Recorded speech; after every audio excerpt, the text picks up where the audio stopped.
ആമേൻ. നിങ്ങളുടെ വിശ്വാസം പോലെ തന്നെ നിങ്ങളോട് സംസാരിക്കാൻ ദൈവത്തിൻ്റെ പരിശുദ്ധാത്മാവ് ഒരുക്കമാണ്. ദൈവം നമ്മളോട് സംസാരിക്കുമ്പോൾ, കർത്താവ് നമ്മളോട് സംസാരിക്കുമ്പോൾ നമുക്ക് കേൾക്കാനുള്ള ഒരു ആംഗിളിലേക്കാണ് നാം തിരിഞ്ഞു നിൽക്കുന്നതെങ്കിൽ, ഇപ്പോൾ എന്നോടൊരു വ്യക്തി സംസാരിക്കുമ്പോൾ എൻ്റെ മുന്നിൽ എനിക്ക് 4 ആംഗിളുണ്ട്.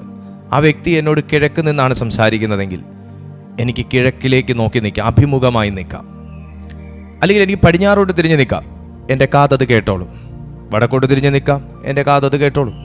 തെക്കോട്ട് തിരിഞ്ഞ് നിൽക്കാം, എൻ്റെ കാതത് കേട്ടോളും. പക്ഷേ ദൈവം നമ്മളോട് സംസാരിക്കുന്ന കാര്യം അതിൻ്റെ അഭിമുഖമായി നിൽക്കുകയാണ് എന്നുണ്ടെങ്കിൽ, ദൈവം സംസാരിക്കുന്നതിന് അഭിമുഖമായി ഞാൻ നിൽക്കുകയാണ് എന്നുണ്ടെങ്കിൽ, മുഖാമുഖമായി ഞാൻ നിൽക്കുകയാണെന്നുണ്ടെങ്കിൽ, എനിക്ക് കേവലം ശബ്ദം മാത്രമല്ല എനിക്ക് എടുക്കാൻ പറ്റുന്നത്. മനസ്സിലാവുന്നുണ്ടോ?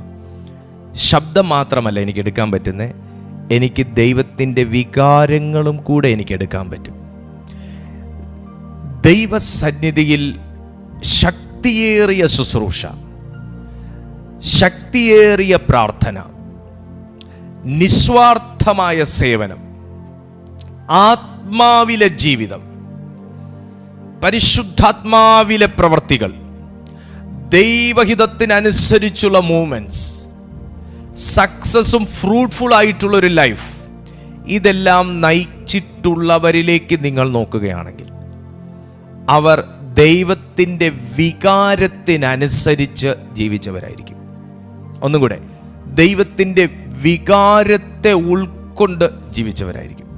ഞാൻ ദൈവസന്നിധിയിൽ ഒരു അരുതായ്മ കാണിക്കുമ്പോൾ ദൈവത്തിൻ്റെ വികാരം എന്ത് എന്ന് എനിക്ക് മനസ്സിലാകുന്നത് ആ അരുതായ്മ ചെയ്തതിന് ശേഷം എൻ്റെ അകത്തുണ്ടാകുന്നൊരു ബേണിംഗ് ആണ്, എൻ്റെ അകത്തുണ്ടാകുന്നൊരു അസ്വസ്ഥത, പ്രാർത്ഥനാ മുറിയിലേക്ക് വരുമ്പോൾ ഒരു സമ്മർദ്ദം, പ്രാർത്ഥിക്കാനിരിക്കുമ്പോൾ പൊട്ടിപ്പോകുന്ന പോലത്തെ കണ്ണുനീർ, പൊട്ടി ഒഴുകുന്ന കണ്ണുനീർ, ഇതെല്ലാം ദൈവത്തിൻ്റെ വികാരം ഞാൻ ഉൾക്കൊള്ളുന്നത് കൊണ്ട് എനിക്കുണ്ടാകുന്നതാണ്.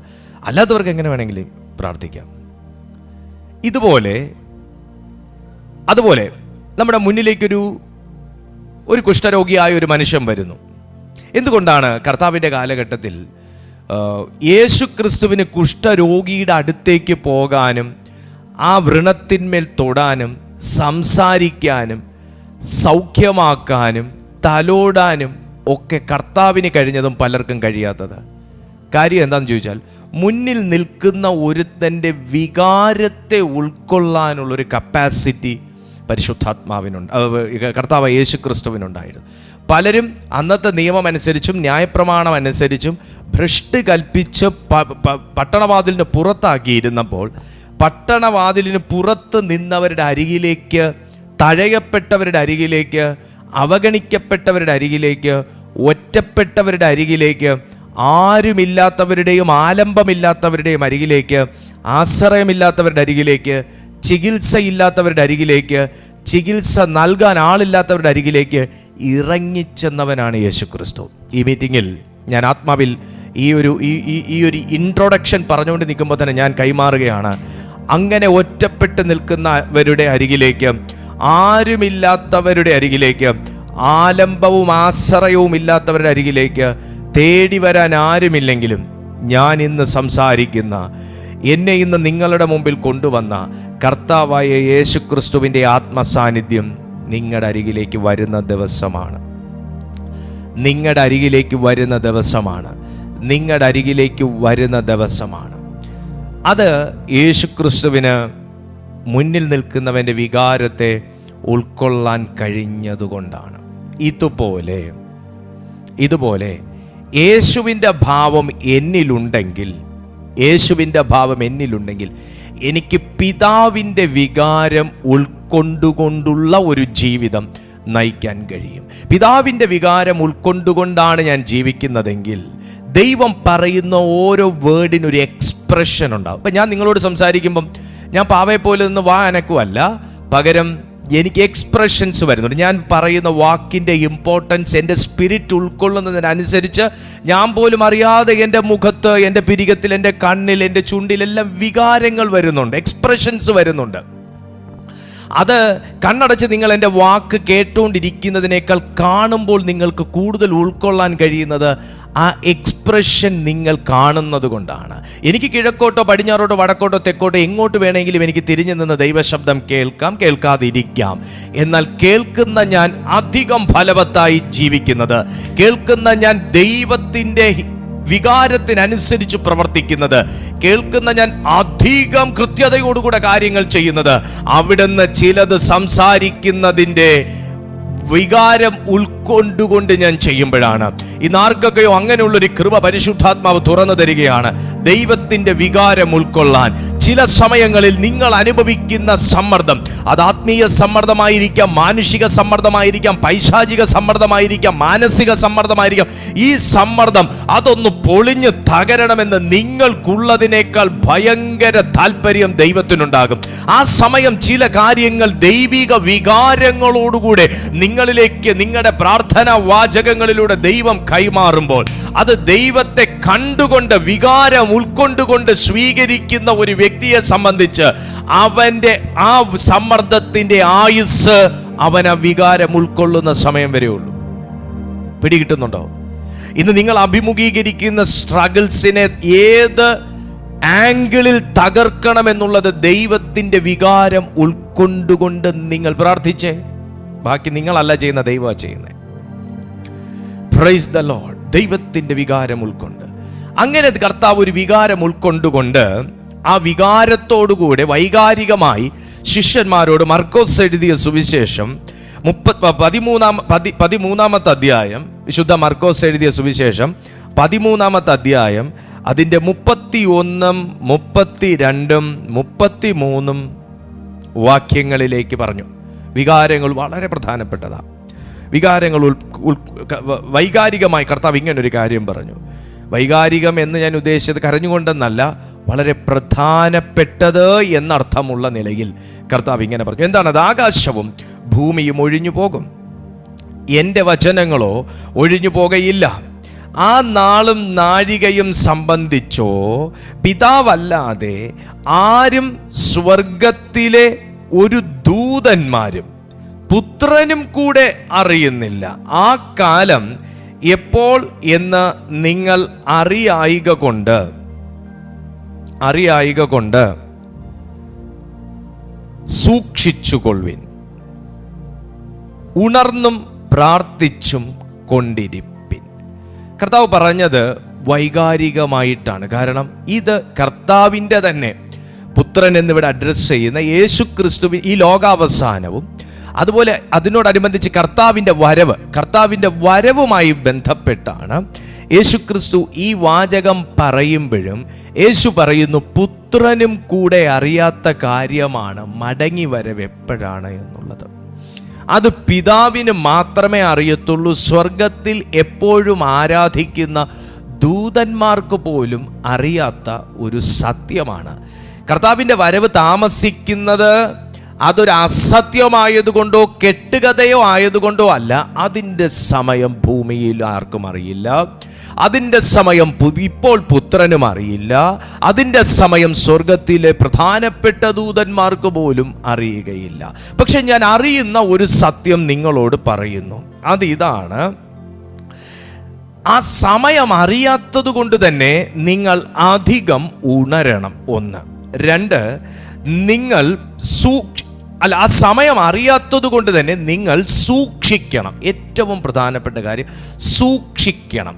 2ാമത്തെ കാര്യം, നിങ്ങൾ ഉണർന്നിരിക്കണം. എന്തുകൊണ്ടാണ്? ആ സമയം അറിയത്തില്ല, പക്ഷെ കള്ളൻ വരുന്നത് പോലെ വരികയും ചെയ്യും കർത്താവ്. അപ്പോൾ അതുകൊണ്ട് 2, നിങ്ങൾ ഉണർന്നിരിക്കണം. 3, എന്തോ ചെയ്യണം?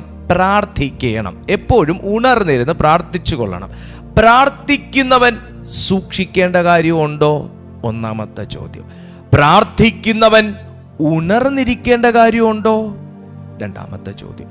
പ്രാർത്ഥിക്കുന്നവൻ പ്രാർത്ഥിക്കുകയല്ലേ? അപ്പോൾ പിന്നെ പ്രാർത്ഥനയിൽ സൂക്ഷ്മവും ഉണർന്നിരിപ്പും എടുത്തു പറയേണ്ട കാര്യമുണ്ടോ? 3ാമത്തെ ചോദ്യം.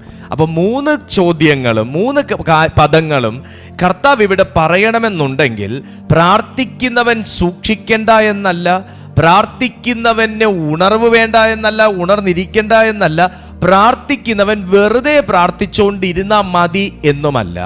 പ്രാർത്ഥിക്കുന്നവൻ സൂക്ഷിച്ച് പ്രാർത്ഥിക്കണം. പ്രാർത്ഥിക്കുന്നവൻ ഉണർന്നിരുന്ന് പ്രാർത്ഥിക്കണം. പ്രാർത്ഥിക്കുന്നവൻ ജാഗ്രതയുള്ളവനായിരിക്കണം. കർത്താവിൻ്റെ വരവിന് വേണ്ടി അറിഞ്ഞാൽ മാത്രം പോരാ, സൂക്ഷം വേണം. കർത്താവിൻ്റെ വരവിന് വേണ്ടി പഠിച്ചാൽ മാത്രം പോരാ, ഉണർന്നിരിക്കണം. കർത്താവിൻ്റെ വരവിന് വേണ്ടി സൂക്ഷ്മതയോടെ ഉണർവോടെ പ്രാർത്ഥിച്ചുകൊണ്ടേ ഇരിക്കണം. പ്രാർത്ഥിക്കുന്ന എല്ലാവർക്കും ഉണർവുണ്ടോ? ഇല്ല. പ്രാർത്ഥിക്കുന്ന എല്ലാവരും സൂക്ഷിക്കുന്നുണ്ടോ? ഇല്ല.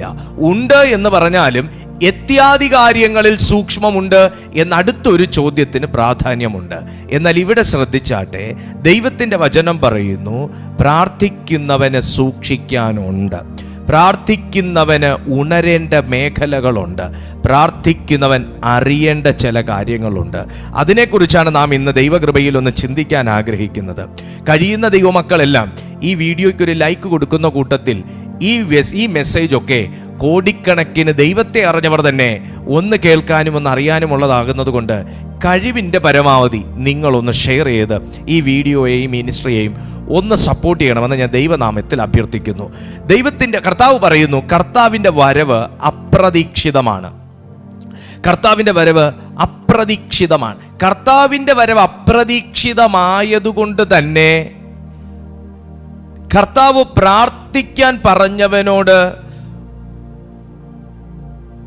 നിഴൽ രൂപത്തിൽ പൊരുൾ തിരിഞ്ഞ് കിട്ടേണ്ടതിന് കർത്താവ് പറയുകയാണ്, എൻ്റെ വരവ് അപ്രതീക്ഷിതമാകുന്നത് പോലെ തന്നെ നിന്റെ ജീവിതത്തിൽ പ്രാർത്ഥനയില്ല എങ്കിൽ ജീവിതത്തിൽ നിനക്ക് നേരിടേണ്ടി വരുന്ന പരീക്ഷണങ്ങളും അപ്രതീക്ഷിതമായിരിക്കും. ഒരു ദൈവ പൈതലിനെ കർത്താവിൻ്റെ വരവിൽ എടുക്കപ്പെടാതിരിക്കാനും ദൈവം കർത്താവിൻ്റെ വരവ് അവിടെ നിൽക്കട്ടെ, ദൈവം ഒരു തെരഞ്ഞെടുപ്പുള്ളവനെ റിജക്റ്റ് ചെയ്യാൻ വേണ്ടി ദൈവത്തിൻ്റെ കോളിംഗ് ഉള്ളവനെ, കർത്താവിൻ്റെ കോളിംഗ് ഉള്ള ഒരുവനെ ദൈവം തന്നെ വിട്ട് കളയേണ്ടതിന് വേണ്ടി, നിരസിച്ച് കളയേണ്ടതിന് വേണ്ടി പ്രതിയോഗി സകല മുന്നൊരുക്കങ്ങളോടും കൂടെ ആയിരിക്കും കോളിംഗ് ഉള്ളവനെ സമീപിക്കുന്നത്. ഈ മീറ്റിങ്ങിൽ നിങ്ങൾ ഈ മെസ്സേജ് അറ്റൻഡ് ചെയ്തുകൊണ്ടിരിക്കുമ്പോൾ നിങ്ങൾ അറിഞ്ഞോ അറിയാതെയോ നിങ്ങളെ സമീപിച്ച ഒരുപാട് ചെറുതും വലുതുമാകുന്ന പ്രതിയോഗികളുണ്ട്, ശക്തികളുണ്ട്.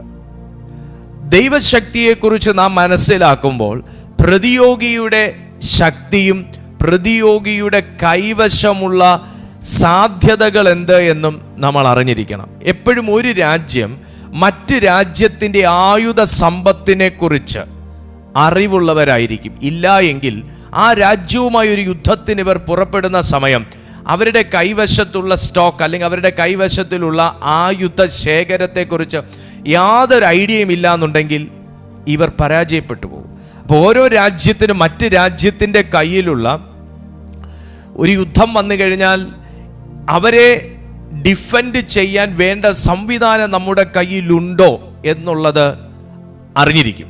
അതുകൊണ്ടാണ് എല്ലാ രാജ്യങ്ങൾക്കും അമേരിക്ക ഇത്ര ഭയം. കാരണം അവരുടെ കൈവശമുള്ള സൈനിക ബലവും അവരുടെ കൈവശമുള്ള ആയുധ ശേഖരവും മറ്റു രാജ്യങ്ങളിലില്ല.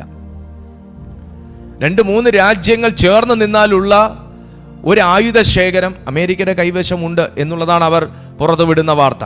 എന്നതുപോലെ ഒരു ദൈവ പൈതൽ പ്രതിയോഗി, സാത്താൻ എൻ്റെ കാൽ കീഴിലല്ലേ, സാത്താൻ ഇങ്ങനെയല്ലേ, സാത്താൻ അങ്ങനെയല്ലേ, അവൻ ശാസിച്ച പോകുന്നവനല്ലേ, നമ്മൾ അങ്ങനെ വളരെ ഒരു ലാഘവ മട്ടിൽ അവനെ കാണേണ്ടതല്ല. അവൻ്റെ പ്രവൃത്തികളെ അറിഞ്ഞിരിക്കുക, ഭയപ്പെടുക എന്നുള്ളതല്ല, അവൻ്റെ പ്രവൃത്തികളെ അറിഞ്ഞിരിക്കുക. എന്താണ് അവൻ്റെ പല പ്രവൃത്തികളൊന്ന്?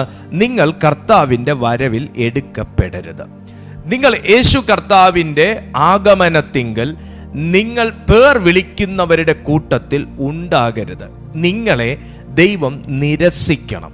ഒരു വ്യക്തിയെ, ഒരു ദൈവ പൈതലിനെ ദൈവം നിരസിക്കണം, ഒഴിവാക്കണം. അതിനുവേണ്ടി അവൻ ഒത്തിരി കാര്യങ്ങൾ ആവിഷ്കരിച്ചു വെച്ചിട്ടുണ്ട്. അതിലേക്ക് പോകുന്നതിന് മുൻപേ ഞാൻ വീണ്ടും കർത്താവിൻ്റെ പദത്തിലേക്ക് പോകുന്നു. എപ്പോൾ വരുന്നു എന്നറിയാത്തത് കൊണ്ട് നിങ്ങൾ സൂക്ഷിച്ചുകൊള്ളുവിൻ, നിങ്ങൾ ഉണർന്നും പ്രാർത്ഥിച്ചും കൊണ്ടിരിപ്പിൻ. അപ്പൊ കർത്താവിൻ്റെ വരവ് അപ്രതീക്ഷിതമാണ്. അതുപോലെ തന്നെ നിങ്ങളുടെ ജീവിതത്തിലേക്ക് കടന്നു വരുന്ന പരിശോധനകളും പ്രലോഭനങ്ങളും പ്രതിസന്ധികളും അപ്രതീക്ഷിതമായിരിക്കും. അതുപോലെ തന്നെ നിങ്ങളുടെ ജീവിതത്തിലുള്ള ആത്മീയ യുദ്ധങ്ങളും അപ്രതീക്ഷിതമായിരിക്കും. അറിയിപ്പ് തന്നുകൊണ്ടല്ല ഒരാത്മീയ യുദ്ധം ഒരു ദൈവ പൈതലിൻ്റെ ജീവിതത്തിലേക്ക് സാത്താൻ അഴിച്ചുവിടുന്നു. അവൻ കള്ളനാണ്. കള്ളം വരുമ്പോൾ ഒരിക്കലും ഒരു മാസം മുന്നേ അറിയിച്ചിട്ടല്ല വരും, ഞാൻ ഇന്ന മാസം നിങ്ങളുടെ വീട് കക്കാൻ വരുന്നുണ്ട്, നിങ്ങളൊന്ന് മാറി തന്നേക്കണം എന്ന് മെയിൽ അയച്ചിട്ടല്ല ആള് വരുന്നത്. അപ്രതീക്ഷിതമാകുന്ന യുദ്ധം ഇതുപോലെയാണ്. നിങ്ങളുടെ ജീവിതത്തിലുള്ളതിനെ കവർന്നെടുക്കാൻ, നിങ്ങളുടെ ജീവിതത്തിലുള്ളതിനെ പിടിച്ചു കെട്ടാൻ, നിങ്ങളുടെ കഴിവുകളെ കവർന്നെടുക്കാൻ, കൃപയെ ചോർത്തിക്കളയാൻ അവൻ അപ്രതീക്ഷിതമായ യുദ്ധങ്ങൾ നിങ്ങളുടെ ജീവിതത്തിൽ അഴിച്ചു വിടുമ്പോൾ നിങ്ങൾ തളർന്നവനും നിരാലംബനുമായി പോകാതിരിക്കേണ്ടതിന് ഉണർന്നിരുന്ന് പ്രാർത്ഥിക്കാൻ പറയുന്നത്. ഇതിൽ കർത്താവ് ഇങ്ങനെ പറഞ്ഞു, നിങ്ങൾ സൂക്ഷിപ്പിൻ, നിങ്ങൾ സൂക്ഷിക്കുക. അതിന് ഗ്രീക്ക് പദത്തിൽ ഇങ്ങനെ ഒരു വാക്കാണ് കിടക്കുന്നത്, പ്രോസെക്കോ എന്നൊരു വാക്കാണ് കിടക്കുന്നത്. നിങ്ങൾ സൂക്ഷിച്ചുകൊള്ളുവിൻ. ഞാൻ ഒന്നും കൂടെ വായിച്ചു തരാം. ആ വാക്ക് ഞാൻ ഒന്നും കൂടെ വായിച്ചു തരാം. ആ നാളും നാഴികയും സംബന്ധിച്ചോ പിതാവല്ലാതെ ആരും സ്വർഗത്തിലെ ദൂതന്മാരും പുത്രനും കൂടെ അറിയുന്നില്ല. ആ കാലം എപ്പോൾ എന്ന് നിങ്ങൾ അറിയായിക കൊണ്ട് സൂക്ഷിച്ചു കൊള്ളുവിൻ എന്ന ഈ വാക്ക് 29 തവണ പഴയ നിയമത്തിലും 28 തവണ പുതിയ നിയമത്തിലും ഉപയോഗിച്ചിരിക്കുന്നു. പല അധ്യായങ്ങളിൽ, പല സുവിശേഷങ്ങളിൽ, പല ലേഖനങ്ങളിലായിട്ട് ഈ പ്രോസെക്കോ എന്ന ഒരു വാക്ക് 29 തവണ പഴയ നിയമത്തിൽ, 29 തവണ പഴയ നിയമത്തിലും 28 തവണ പുതിയ നിയമത്തിലും ഉപയോഗിച്ചിരിക്കുന്നു. പ്രോസെക്കോ. ഇവിടെ യേശു പറഞ്ഞു സൂക്ഷിച്ചു കൊള്ളുവിൻ. പ്രോസെക്കോ എന്ന് കർത്താവ് പറയുമ്പോൾ കേവലം നിങ്ങൾ പേടിച്ച് സൂക്ഷിക്കാനല്ല, അല്ലെങ്കിൽ നിങ്ങൾ വെറുതെ ഒന്ന് ജാഗ്രതയോടെ ഇരിക്കുക എന്നല്ല, നിങ്ങൾ മനസ്സുവെപ്പിൻ എന്നാണ് ആ പ്രോസെക്കോ എന്നൊരു വാക്കിന്റെ അർത്ഥം. നിങ്ങൾ മനസ്സുവെപ്പിൻ. 2, നിങ്ങൾ അതീവ ശ്രദ്ധ നൽകുവിൻ. അതാണ് ആ സൂക്ഷിപ്പിൻ എന്ന വാക്കിന്റെ അർത്ഥം. അതീവ ശ്രദ്ധ നൽകുവിൻ. ഗ്രീക്ക് പദത്തിൽ ഇങ്ങനെ കിടക്കുന്ന പ്രോസെക്കോ, അതിന് അതീവ ശ്രദ്ധ നൽകണം. എന്തിനൊക്കെ അതീവ ശ്രദ്ധ നൽകണം? കർത്താവിൻ്റെ വരവിനെ കുറിച്ച് മാത്രം അതീവ ശ്രദ്ധ നൽകിയാൽ പോരാ. കർത്താവിൻ്റെ വരവിനെ കുറിച്ച് അറിയുന്നത് കൊണ്ട് അവൻ്റെ വരവിങ്കൽ എടുക്കപ്പെടണം, ഈ ചിന്തയ്ക്ക് അതീവ പ്രാധാന്യം നൽകിയാൽ പോരാ. പിന്നെയോ ഉണർന്നിരിക്കുന്നതിൽ നിനക്കൊരു പ്രോസെക്കോ വേണം, പ്രാർത്ഥിക്കുന്നതിൽ നിനക്കൊരു പ്രോസെക്കോ വേണം, സൂക്ഷ്മമായിരിക്കുന്നതിൽ നിനക്കൊരു ജാഗ്രത വേണം. ഇതാണ് പ്രോസെക്കോ എന്നൊരു പദം യേശു അവിടെ അർത്ഥമാക്കിയത്. അപ്പൊ എന്തിലൊക്കെയാണ് ഞാൻ മനസ്സു വെക്കേണ്ടത് എന്നുള്ളതാണ് ദൈവത്തിന്റെ വചനത്തിൽ നമ്മൾ പഠിക്കാൻ പോകുന്നത്. തെസ്സലോനിക്കർക്ക് എഴുതിയ 1-ാമത്തെ ലേഖനം 5-ാമത്തെ അധ്യായത്തിലേക്ക് ഒന്ന് നിങ്ങൾ വന്നാട്ടെ. തെസ്സലോനിക്കർക്ക് എഴുതിയ 1-ാമത്തെ ലേഖനം 5-ാമത്തെ അധ്യായം 6-ാമത്തെ വാക്യത്തിൽ ഇങ്ങനെ പറയുന്നു, ആകയാൽ നാം ശേഷമുള്ളവരെ പോലെ ഉറങ്ങാതെ ഉണർന്നും സുബോധമായും ഇരിക്ക. ഉണർന്നും സുബോധമായും ഇരിക്ക എന്നൊരു വാക്ക് അവിടെ കിടപ്പുണ്ട്. എങ്ങനത്തെ പോലെ ആകരുതെന്നാ പറയുന്നത്. നിങ്ങൾ എന്നാൽ സഹോദരന്മാരെ, ആ നാൾ കള്ളൻ എന്ന പോലെ നിങ്ങളെ പിടിപ്പാൻ നിങ്ങൾ ഇരുട്ടിലുള്ളവരല്ല, നിങ്ങൾ എല്ലാവരും വെളിച്ചത്തിൻ്റെ മക്കളും പകലിൻ്റെ മക്കളുമാകുന്നു. നാം രാത്രിക്കും ഇരുളിനുമുള്ളവരല്ല. ആകയാൽ നാം ശേഷമുള്ളവരെ പോലെ, എങ്ങനെയുള്ളവരെ പോലെ? പകലിനുള്ളവരെ പോലെയും വെളിച്ചത്തിനുള്ളവരെ പോലെയും ഉണർന്നും സുബോധവുമായിരിക്കുക. അപ്പൊ പ്രോസെക്കോ എന്നൊരു വാക്കിന് സുബോധത്തോടെ ഇരിക്കുന്ന നിലയിലുള്ള ശ്രദ്ധ, അതീവ ശ്രദ്ധ. നിങ്ങൾ രാജ്യത്തിൻ്റെ കാവൽക്കാരെ നിങ്ങൾ ശ്രദ്ധിച്ചു കഴിഞ്ഞാൽ, ബോർഡറിലൊക്കെ നിൽക്കുന്ന ആ പട്ടാളക്കാരെ നിങ്ങൾ ശ്രദ്ധിച്ചു കഴിഞ്ഞാൽ, അവർ ഒരു കയ്യിൽ തോക്കും മറ്റേ കയ്യിൽ റീലും വെച്ചുകൊണ്ടല്ല അവർ നിൽക്കുന്നത്. ഒരു കയ്യിൽ തോക്കും മറ്റേ കയ്യിൽ റീല് നോക്കിക്കൊണ്ടല്ല ഇരിക്കുന്നത്. അവരുടെ കണ്ണെപ്പോഴും അവരിങ്ങനെ ഈ ക്യാമറ അങ്ങോട്ടും ഇങ്ങോട്ടും തിരിയുന്ന 360 ആംഗിളിൽ തിരിയുന്ന സർവൈലൻസ് ക്യാമറ തിരിയുന്നത് പോലെ ഇങ്ങനെ അങ്ങോട്ടും ഇങ്ങോട്ടും തിരിഞ്ഞുകൊണ്ടിരിക്കും. കാര്യം എന്താ? അവർ അതീവ ശ്രദ്ധയിലാണ്, അവർ ഡ്യൂട്ടിയിലായിരിക്കുന്നത്. എൻ്റെ ഒറ്റ ചോദ്യം, നിങ്ങളിപ്പോൾ ഡ്യൂട്ടിയിലാണോ, നിങ്ങൾ ഓഫിലാണോ? നിങ്ങൾ കർത്താവിൻ്റെ ഡ്യൂട്ടിയിലാണെങ്കിൽ നിങ്ങൾ എപ്പോഴും ഒരു പ്രോസെക്കോ മോഡിലായിരിക്കും. ഓഫാണെങ്കിൽ നിങ്ങൾ ഡ്യൂട്ടിയിലാന്ന് കള്ളം പറയുന്നതാണ്. ഓഫായിരുന്നിട്ട് ഡ്യൂട്ടിയിലാന്ന് കള്ളം പറയുന്നവരുണ്ട്. വീട്ടിൽ ഇരുന്നിട്ട് ഞാൻ ഇപ്പോൾ വർക്കിലാന്ന് പറയുന്നവരുണ്ട്. പക്ഷെ ഡ്യൂട്ടിയിലാണെങ്കിൽ നീ എപ്പോഴും ഒരു യുദ്ധക്കളത്തിനകത്ത് തന്നെയായിരിക്കും. എപ്പോഴും ഒരു അറ്റാക്ക് എക്സ്പെക്റ്റ് ചെയ്ത് നിൽക്കുന്നവരാണ് ബോർഡറിൽ നിൽക്കുന്നവർ, അതിർത്തിയിൽ നിൽക്കുന്നവർ. എപ്പോൾ വേണമെങ്കിലും ഒരു അറ്റാക്ക് അവർ എക്സ്പെക്റ്റ് ചെയ്യും. ഒരു വെടിശബ്ദം കേട്ട് അവർ പേടിക്കത്തില്ല. അവരുടെ മൈൻഡ് നേരെ ആ ശബ്ദത്തിലേക്കാണ് പോകുന്നത്. എന്നെ ശ്രദ്ധിച്ചു നിന്നാട്ട്, നിങ്ങളിപ്പോൾ ഡ്യൂട്ടിയിലാണെങ്കിൽ നിന്റെ ജീവിതത്തിലേക്ക് അപ്രതീക്ഷിതമാകുന്നൊരു ശബ്ദം കേൾക്കുന്ന സമയം നിങ്ങൾ ഭയപ്പെടുകയല്ല. ആ ശബ്ദം എവിടെ നിന്ന്, ഏത് ദിക്കിൽ നിന്നെന്ന് നോക്കിയിട്ട് അതിനെ പ്രതിരോധിക്കാൻ, അതിനെതിരെ പ്രതികരിക്കാൻ നിങ്ങൾ ഓട്ടോമാറ്റിക്കലി എഴുന്നേൽക്കുന്നൊരവസ്ഥയുണ്ട്. അത് പ്രാർത്ഥനയുടെ ഒരവസ്ഥയായിരിക്കാം, ആ തീരുമാനം ഉപവാസത്തിൻ്റെ ഒരവസ്ഥയായിരിക്കാം, ആ തീരുമാനം ചില പ്രധാനപ്പെട്ട തീരുമാനങ്ങൾ എടുക്കുന്നൊരു സമയമായിരിക്കാം. അർത്ഥം എന്താണെന്നറിയാമോ? എന്തെങ്കിലുമൊക്കെ അപ്രതീക്ഷിതമാകുന്ന അനുഭവങ്ങളും അപ്രതീക്ഷിതമാകുന്ന അറ്റാക്കുകളും അപ്രതീക്ഷിതമാകുന്ന യുദ്ധങ്ങളൊക്കെ ജീവിതത്തിൽ വരുമ്പോൾ ഉടനെ ഫാസ്റ്റ് ചെയ്യാമെന്ന് അങ്ങ് ഡിക്ലെയർ ചെയ്യുന്നത് നീ ഓൺ ഡ്യൂട്ടിയിലാണ്, നീ ഓൺ ഡ്യൂട്ടിയിലാണ് എന്നുള്ളതിൻ്റെ തെളിവാണ്. അർത്ഥം, നിങ്ങൾ ദൈവത്തിൻ്റെ ഗൈഡൻസ് അനുസരിച്ച് തന്നെയാണ് മുമ്പോട്ട് പോയിക്കൊണ്ടിരിക്കുന്നത്. പ്രോസെക്കോ, മനസ്സ് വെക്കുക. സമയം അറിയാത്തവൻ ജാഗരിക്കാതെ ഇരിക്കരുത്.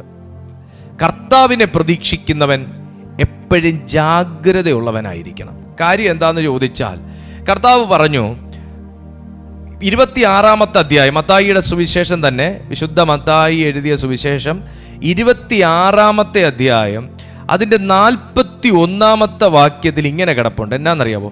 പരീക്ഷയിൽ അകപ്പെടാതിരിപ്പാൻ.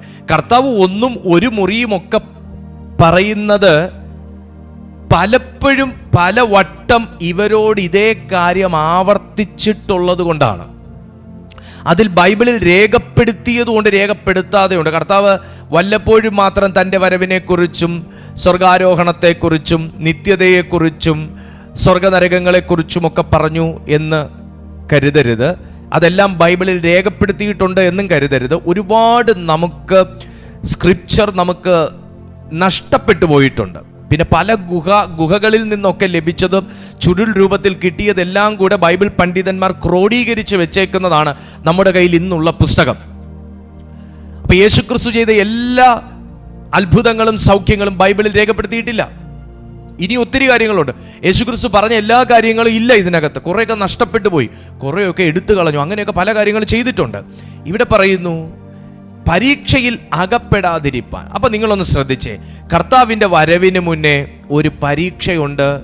ഒന്നല്ല, ഒന്നിലധികം പരീക്ഷകളുണ്ട് എന്ന് നേരത്തെ അവിടെ പറഞ്ഞിരിക്കുന്നു. പരീക്ഷയിൽ അകപ്പെടാതിരിപ്പാൻ ഉണർന്നിരുന്ന് പ്രാർത്ഥിപ്പിൻ. ആത്മാവ് ഒരുക്കമുള്ളത്, ജഡമോ ബലഹീനമത്രേ എന്ന് പറഞ്ഞു. ദൈവവരവിങ്കൽ ഒരു മനുഷ്യനെ നിരസിച്ചു കളയാൻ, കർത്താവിൻ്റെ വരവിങ്കൽ ഒരു മനുഷ്യനെ തള്ളപ്പെട്ടവനായി എണ്ണാൻ ഏറ്റവും മുൻപന്തിയിൽ നിൽക്കുന്നത് ജഡമാണ്, ഒരു മനുഷ്യന്റെ ജഡമാണ്.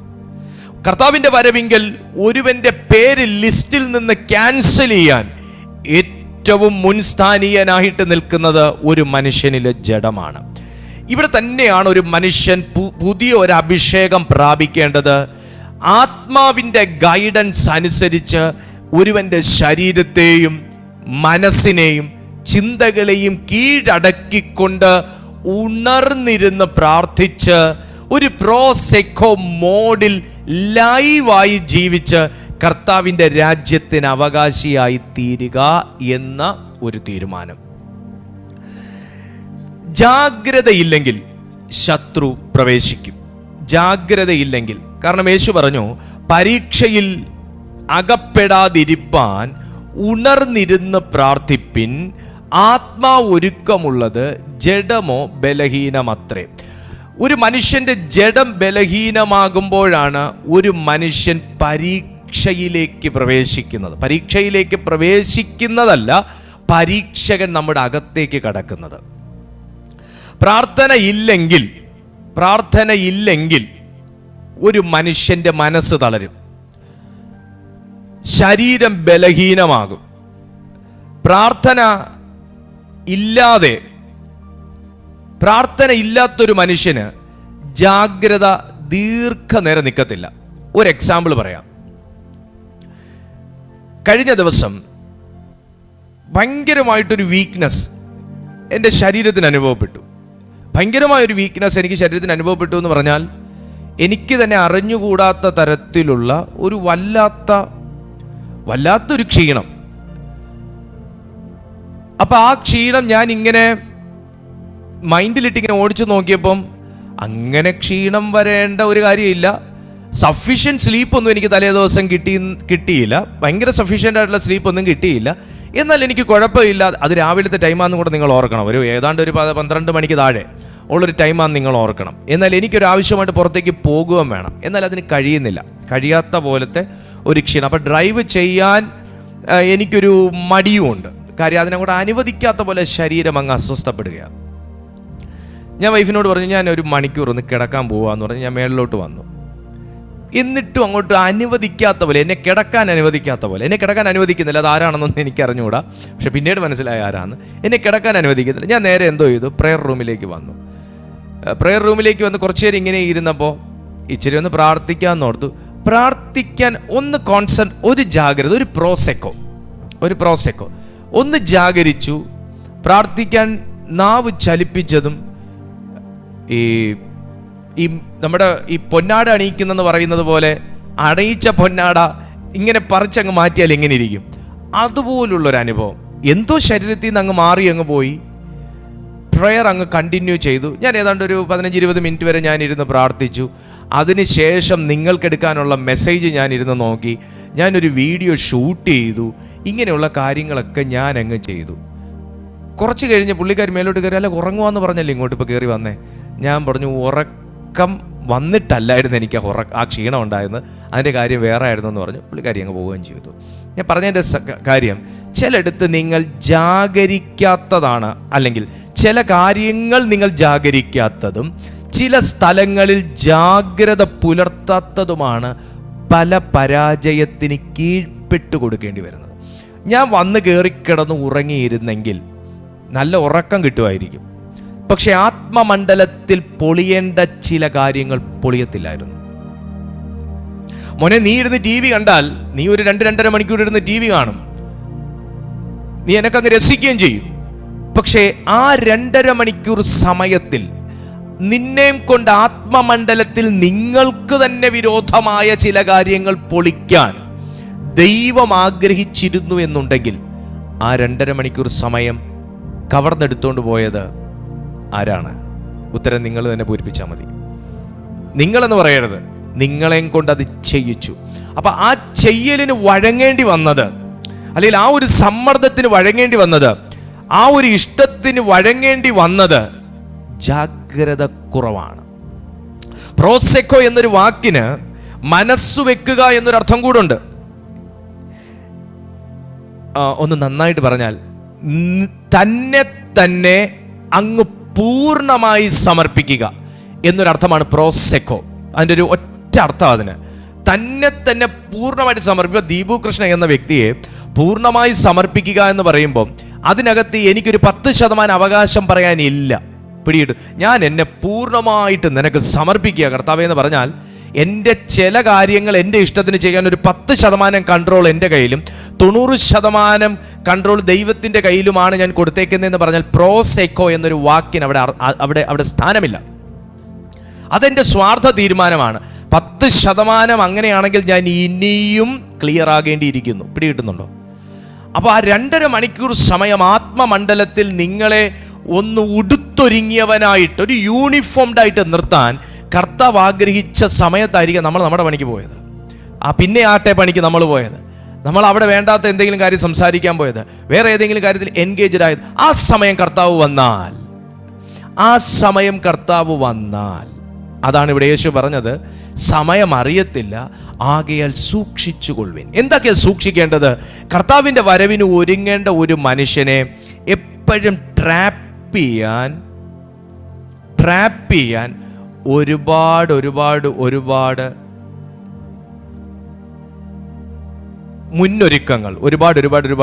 മുന്നൊരുക്കങ്ങൾ നമ്മുടെ ഈ ഭൂമിയിൽ നമുക്ക് ചുറ്റുമുണ്ട്. കർത്താവിൻ്റെ വരവിന് വേണ്ടി ദാഹത്തോടെ എല്ലാ അറിവുകളോടെയും ഇരിക്കുന്ന ഒരു മനുഷ്യൻ ഉണർന്നിരിക്കാതിരിക്കാൻ അവനെ തളർത്തുന്ന, ക്ഷീണിപ്പിക്കുന്ന, മടുപ്പിക്കുന്ന ഒത്തിരി മുന്നൊരുക്ക പദ്ധതികൾ പ്രതിയോഗി ഈ വേൾഡിൽ ഒരുക്കി വെച്ചിട്ടുണ്ട്.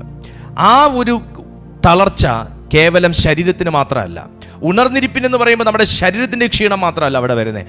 അവിടെ ഉണർവില്ലാത്ത ഒരു ആത്മാവ്, ഉണർവില്ലാത്ത ഒരു മനസ്സ്, ഉണർവില്ലാത്തൊരു ചിന്ത, ഉണർവില്ലാത്ത ഭാഷകൾ, ഉണർവില്ലാത്ത ഒരു വികാരം, ഇതെല്ലാം ഉണർവില്ലായ്മകൾക്കകത്ത് വരുന്നതും ഈ മേഖലകളിലെല്ലാം ഒരു ഉണർവ് നടക്കുമ്പോഴാണ് വാസ്തവത്തിൽ ഒരു റിവൈവൽ മോഡിൽ ഒരു പ്രാർത്ഥിക്കുന്ന മനുഷ്യനാകുന്നത്. അല്ലാതെ ഒത്തിരി കൈയടിക്കാൻ അവസരമുള്ളൊരു മീറ്റിങ്ങിൽ ചെന്ന് അവിടുത്തെ കീബോർഡിൻ്റെ താളത്തിനനുസരിച്ച് കൈ കൊട്ടുമ്പോഴല്ല അവിടെ ഉണർവ് നടക്കുന്നത്. എല്ലാ മേഖലകളിലും ഒരു മനുഷ്യൻ്റെ ആത്മാവ് തുടങ്ങി അവൻ്റെ പ്രാണനിലേക്കും അവൻ്റെ വികാര മണ്ഡലങ്ങളിലൂടെയും അവൻ്റെ ശരീരത്തിലേക്കും ശരീര അവയവങ്ങളിലും അവൻ്റെ ഇമാജിനേഷൻസിലും അവൻ്റെ ബിലീഫ് സിസ്റ്റത്തിനകത്തുൾപ്പെടെ ഒരു എനർജി, ഡിവൈൻ എനർജി സർപ്പാസ് ചെയ്യുമ്പോഴാണ് വാസ്തവത്തിൽ ഒരു മനുഷ്യൻ ഉണർവുള്ളൊരു മനുഷ്യനായി തീരുന്നത്. അല്ലെങ്കിൽ വാക്കിൽ മാത്രമേ വിശ്വാസം കാണത്തുള്ളൂ, പ്രവൃത്തിയിൽ കാണത്തില്ല. ഒരുപാട് പേരെ കാണാൻ പറ്റും അങ്ങനെ. വാക്കിൽ മാത്രമേ ഉള്ളൂ ദൈവം, പ്രവൃത്തിയിലില്ല. Praise the Lord. അതുകൊണ്ട് യേശു പറഞ്ഞു, നിങ്ങൾ പ്രാർത്ഥിക്കുക. ഇപ്പം എനിക്ക് എൻ്റെ അനുഭവം കൊണ്ട് എനിക്ക് മനസ്സിലായി, പ്രാർത്ഥിക്കുക എന്ന് പറഞ്ഞതിൻ്റെ കാര്യം, ഈ കാര്യങ്ങളെല്ലാം പറയുന്ന ഒരു മനുഷ്യനെ പോലും ക്ഷീണിപ്പിക്കുന്നു, തളർത്താൻ നോക്കുന്നു. അപ്പൊ ആ സമയം പോയി കിടന്നു ഉറങ്ങൂ എന്ന് എൻ്റെ മനസ്സ് എന്നോട് പറഞ്ഞ സമയം, അല്ലെങ്കിൽ എൻ്റെ തലച്ചോറ് എനിക്ക് തന്ന ഒരു സിഗ്നൽ, നല്ല ക്ഷീണം, നമുക്ക് ഇച്ചിരി പോയി കിടന്നാലോ എന്ന് എന്നോട് പറഞ്ഞ ആ സമയം, ശരി ഞാൻ ഇതാ വരുന്നു തലച്ചോറെ, നമുക്ക് ഒരുമിച്ച് പോയി കിടക്കാം എന്ന് പറഞ്ഞ് ഞാൻ അതിനെയും കൊണ്ട് അങ്ങോട്ട് പോയി കിടന്നെങ്കിൽ, ആ സമയങ്ങളിൽ ആത്മമണ്ഡലത്തിൽ നടക്കാനുള്ള ചില പണികൾ നടക്കുകയുമില്ലായിരുന്നു. ദൈവത്തിൻ്റെ സന്നാഹം ഒരുങ്ങി നിൽക്കുകയും ഞാൻ ഉറങ്ങാൻ പോകുന്നു എന്ന് പറഞ്ഞ് ഞാൻ പോകുകയും ചെയ്തുവെങ്കിൽ അവിടെ എന്തുമാത്രം ബുദ്ധിമുട്ട് നടന്നേനെ. ഓഫീസേഴ്സ് എല്ലാവരും വന്ന് അവിടെ നിൽപ്പുണ്ടായിരുന്നു. എന്നാൽ അവിടെ പ്രധാന അധ്യക്ഷനാകുന്ന ഞാൻ ഉറങ്ങാൻ പോയി എന്ന് പറഞ്ഞ ഒരു അവസ്ഥ. വലിയ പന്തൽ, വിരിച്ചൊരുക്കിയ പന്തലിട്ടിരിക്കുന്നു, മുഖ്യ അതിഥി ഉറങ്ങാൻ പോയി, ബാക്കി എല്ലാ ഓഫീസേഴ്സും അവിടെ വന്നിരിക്കുന്നു എന്നുള്ള അവസ്ഥ നിങ്ങളൊന്ന് ആലോചിച്ച് നോക്കി. ഇതാണ് കാര്യം. ദൈവത്തിൻ്റെ സന്നാഹം പലപ്പോഴും ഒരുക്കപ്പെട്ട് നമുക്ക് ചുറ്റും വന്ന് നിൽക്കുമ്പോൾ നമ്മൾ ഭയങ്കര നെഗ്ലിജൻസ് ഉള്ള മനുഷ്യരായി പലപ്പോഴും മാറാറുണ്ട്. നമ്മൾ അവഗണിക്കാറുണ്ട്, വചനം അവഗണിക്കാറുണ്ട്, നമ്മൾ വചനം ശുശ്രൂഷിക്കുന്നവരെ അവഗണിക്കാറുണ്ട്, ഇല്ലേ? നമ്മൾ വചനത്തെ അവഗണിക്കാറുണ്ട്, അറിഞ്ഞുകൊണ്ടല്ല അറിയാതെ അവഗണിക്കാറുണ്ട്. വചനത്തെ ശുശ്രൂഷിക്കുന്നവരെ, പഠിപ്പിക്കുന്നവരെ അവഗണിക്കാറുണ്ട്. നമ്മളങ്ങനെ പല കാര്യങ്ങളും നമ്മൾ അവഗണിക്കാറുണ്ട്. ബോധപൂർവമല്ലെങ്കിലും അബോധപൂർവമാണെങ്കിലും നമ്മെക്കൊണ്ട് അത് ചെയ്യിക്കുന്നൊരു ഫോഴ്സ്, അവർ വളരെ ബോധപൂർവമാണത് നമ്മളെക്കൊണ്ട് ചെയ്യിക്കുന്നത്. യേശു പറഞ്ഞത് പ്രോസെക്കോ, നിങ്ങൾ സൂക്ഷിച്ചു കൊള്ളണം, നിങ്ങൾ സകല ജാഗ്രതയോടും കൂടി ഇരിക്കണം. അതിർത്തി കാക്കാൻ നിൽക്കുന്ന ഒരു പട്ടാളക്കാരനെ പോലെ പ്രോസെക്കോ, സകല ജാഗ്രതയോടും കൂടെ, സുബോധത്തോടുകൂടെ. തെസ്സലോനിക്കർക്ക് ലേഖനം എഴുതിയപ്പോൾ അങ്ങനെ പൗലോസ് സുബോധത്തോടെ, എങ്ങനെ? ഇരുട്ടിൻ്റെ മക്കളായിട്ടല്ല, പകലിൻ്റെ മക്കളും വെളിച്ചത്തിൻ്റെ മക്കളും എന്ന പോലെ, സുബോധമുള്ളതുപോലെ നിങ്ങൾ ജാഗ്രതയോടെ ഇരിക്കണം. അപ്പം കർത്താവിൻ്റെ വരവിങ്കൽ ഞാൻ വെള്ളത്തിൽ മുങ്ങിപ്പൊങ്ങി 2 അന്യഭാഷ എനിക്ക് കിട്ടി, തിരുവത്താഴവും ഞാൻ കൃത്യമായിട്ട് എടുക്കാറുണ്ട്, കൃത്യമായിട്ട് പള്ളിയിലും പോകാറുണ്ടെന്ന് പറഞ്ഞാൽ എനിക്ക് നിങ്ങൾക്കും ഒന്നും കയറിപ്പോകാൻ പറ്റത്തില്ല എന്നും ഒരു പ്രോസെക്കോ മോഡിലേക്ക് ഞാൻ എൻ്റെ ജീവിതത്തെ സെറ്റ് ചെയ്തിട്ട് സകല ജാഗ്രതയോടും കൂടെ ജീവിക്കുകയും ഉണർന്നിരിക്കുകയും പ്രാർത്ഥിക്കുകയും ചെയ്തുവെങ്കിൽ മാത്രമേ, ജയിച്ചുവെങ്കിലും മാത്രമേ, എങ്ങനെ? സകല ആത്മീയ യുദ്ധങ്ങളെയും, സകല തരത്തിലുള്ള ആത്മീയ യുദ്ധങ്ങളെയും ജയിച്ചുവെങ്കിൽ മാത്രമേ എനിക്ക് കർത്താവിൻ്റെ വരവെങ്കിൽ എടുക്കപ്പെടാൻ പറ്റത്തുള്ളൂ. ഇത് എനിക്കെന്ന് മാത്രമല്ല, എല്ലാ കർത്താവിനെ അറിയുന്നവരുടെയും കാര്യമായി പറയുന്നത്. Praise the Lord. പിന്നെ കർത്താവ് എന്തിനാ പറഞ്ഞു? ഉണർന്നിരിക്കണം ശത്രുവിൻ്റെ ആക്രമണങ്ങൾക്കെതിരെ. ഞാൻ അതോടെ പറഞ്ഞ് പ്രാർത്ഥിക്കാൻ പോവാം. ശത്രുവിൻ്റെ ആക്രമണത്തിനെതിരെ നമ്മൾ ഉണർന്നിരിക്കണം. എന്തിനാന്ന് നോക്കാം. പത്രോസിൻ്റെ 1-ാമത്തെ ലേഖനം 5-ാമത്തെ അധ്യായം, പത്രോസിൻ്റെ 1-ാമത്തെ ലേഖനം 5-ാമത്തെ അധ്യായം അതിൻ്റെ 8-ാമത്തെ വാക്യം പറയുന്നു, നിർമ്മതരായിരിപ്പിൻ, ഉണർന്നിരിപ്പിൻ, നിങ്ങളുടെ പ്രതിയോഗിയായ പിശാച് അലറുന്ന സിംഹം എന്ന പോലെ ആരെ വിഴുങ്ങേണ്ടു എന്ന് തിരഞ്ഞ് ചുറ്റി നടക്കുന്നു. ഇതെല്ലാം സാത്താനീയമാകുന്ന ഒരു വാതിൽ നമ്മുടെ ജീവിതത്തിലേക്ക് തുറന്നിടാൻ വേണ്ടിയിട്ടുള്ള അവൻ്റെ പ്രീ പ്ലാൻഡ് ആയിട്ടുള്ള പ്രവൃത്തികളാണ്. തിരഞ്ഞു ചുറ്റി നടക്കുന്നു എന്ന് ചോദിച്ചാൽ അവൻ ലൈവാ. ആരെ വിഴുങ്ങേണ്ടു? അപ്പൊ അവൻ ഓൾറെഡി സെറ്റ് ചെയ്ത് വെച്ചിരിക്കുന്ന ഒരു ഗോളുണ്ട്. എന്നാൽ ഒരു ഗോളും ഇല്ലാത്തത് പ്രാർത്ഥിക്കുന്നവർക്കാണ്. ബൈബിൾ വ്യക്തമായി പറയുന്നു, അവൻ ചുറ്റി നടക്കുന്നത് ആരെങ്കിലും കിട്ടുമെന്ന് നോക്കട്ടെ. അല്ല, അവൻ സെറ്റ് ചെയ്ത് വെച്ചേക്കുന്ന ഗോൾ എന്നാന്ന് ചോദിച്ചാൽ കർത്താവ് വരുമെന്ന് അവനറിയാം. കർത്താവ് വരുമെന്ന് അവനറിയാം. അതിനുവേണ്ടി ഒരുങ്ങണമെന്നുള്ളൊരു ഇൻസ്ട്രക്ഷൻ തൻ്റെ ജനതയ്ക്ക് കൊടുത്തിട്ടുണ്ട് എന്നും അവനറിയാം. അതുകൊണ്ട് കർത്താവിൻ്റെ വരവിനും ജനത്തിൻ്റെ ഒരുക്കത്തിനും ഇടയിൽ മാക്സിമം ഒരുവനെ കയ്യിൽ കിട്ടിയാൽ അവനെ വിഴുങ്ങണം. അവൻ്റെ അകത്തായാൽ പുറത്തു വരുന്ന കാര്യം പാടാം. പിടികിട്ടുന്നുണ്ടോ?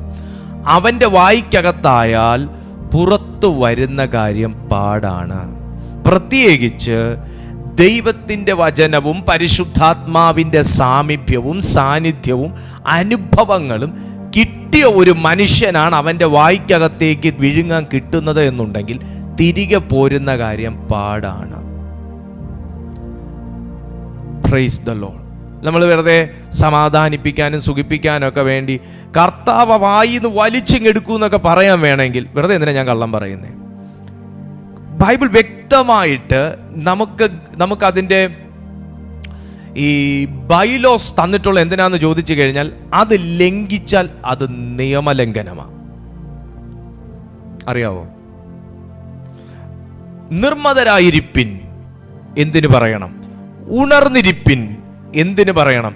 നിങ്ങളുടെ പ്രതിയോഗിയായ പിശാച്. പ്രാർത്ഥിക്കുന്ന എനിക്ക് എന്താ പോരാട്ടം എന്ന് ആരെങ്കിലും ഒക്കെ ചിന്തിക്കുമായിരിക്കും. പക്ഷെ ബൈബിൾ പറയുന്നു, പ്രാർത്ഥിക്കുന്നവനെ പ്രതിയോഗിയുള്ളൂ, ദൈവവരവിന് കാത്തിരിക്കുന്നവനെ പ്രതിയോഗിയുള്ളൂ, വിശുദ്ധമായി ജീവിക്കാൻ ആഗ്രഹിക്കുന്നവനെ പ്രതിയോഗിയുള്ളൂ, ആർക്കെങ്കിലും ഒക്കെ എന്തെങ്കിലുമൊക്കെ നന്മ ചെയ്യണം എന്ന് ആഗ്രഹിക്കുന്നവന് ചുറ്റുമേ പ്രതിയോഗിയുള്ളൂ. അവൻ വെറുതെ മിന്നാമിനിങ് വെട്ടം കാണിച്ചേച്ച് പോകുന്നു എന്നല്ല, അലറിക്കൊണ്ടുപോകുന്ന സിംഹം, അലറുന്ന സിംഹം എന്ന പോലെ. അവൻ സിംഹം എന്നല്ല പറയുന്നത്, അലറുന്ന സിംഹം എന്ന പോലെ. മിണ്ടാതെ പോകുന്നതല്ല, നമ്മൾ നേരത്തെ പഠിച്ചേക്കുന്നത് കള്ളനെ പോലെ വരുന്ന പിശാചെന്നാ. പക്ഷെ ഇവിടെ പറയുന്നു അലറുന്ന പോലെ വരുന്ന പിശാച്. ചില പ്രശ്നങ്ങളൊക്കെ ജീവിതത്തിലേക്ക് കയറി വന്ന അങ്ങനെ തന്നെയല്ലേ, നിങ്ങളെയും കൂടെ ഭയപ്പെടുത്തുന്ന രീതിയിൽ, നിങ്ങളുടെയും കൂടെ സ്റ്റാൻഡ് നഷ്ടപ്പെട്ടു പോകുന്ന രീതിയിൽ, നിങ്ങളുടെ കോൺഫിഡൻസ് നഷ്ടപ്പെട്ടു പോകുന്ന രീതി. നമ്മളിപ്പോൾ പ്രസംഗിച്ചുകൊണ്ടിരിക്കുന്നു, നിങ്ങൾ ദീപപാസ്റ്ററുടെ മെസ്സേജും കേട്ടോണ്ടിരിക്കുക, പെട്ടെന്ന് നിങ്ങളുടെ വിൻഡോയുടെ അവിടെ വന്നൊരു സിംഹം റാ എന്ന് പറഞ്ഞ് ഇങ്ങനെ അലറിക്കഴിഞ്ഞാൽ നിങ്ങൾ എന്തോ ചെയ്യും? പ്രൈസ് ദ ലോർഡ് പറയുമോ? നിങ്ങൾ പേടിക്കും. നിങ്ങൾ പെട്ടെന്ന് ഗ്രിപ്പ് വിട്ടുപോകും അല്ലേ? നമ്മുടെ ആ ഒരു മൊത്തത്തിൽ നമ്മളിവിടെ യേശുവിൻ്റെ രക്തം ചെയ്യുമെന്നും പറയാനൊന്നും നാവ് പൊങ്ങത്തില്ല, നാവ് അവിടെ ഒട്ടിയിരിക്കും, പേടിച്ചു പോവും. ഇത് തന്നെയാണ് അവൻ നിങ്ങളുടെ ജീവിതത്തിലേക്ക് വരുന്നവന്റെ ഉദ്ദേശം. നിങ്ങളെ കൺഫ്യൂസ് ചെയ്യുക എന്നുള്ളതാണ്, നിങ്ങളെ ഭയപ്പെടുത്തുക എന്നുള്ളതാണ്. ഈ അലറുന്ന എന്തിനാണെന്നറിയാവോ? അലറുന്നത് നിങ്ങളെ ചിന്തിപ്പിക്കാതിരിക്കാനാണ്.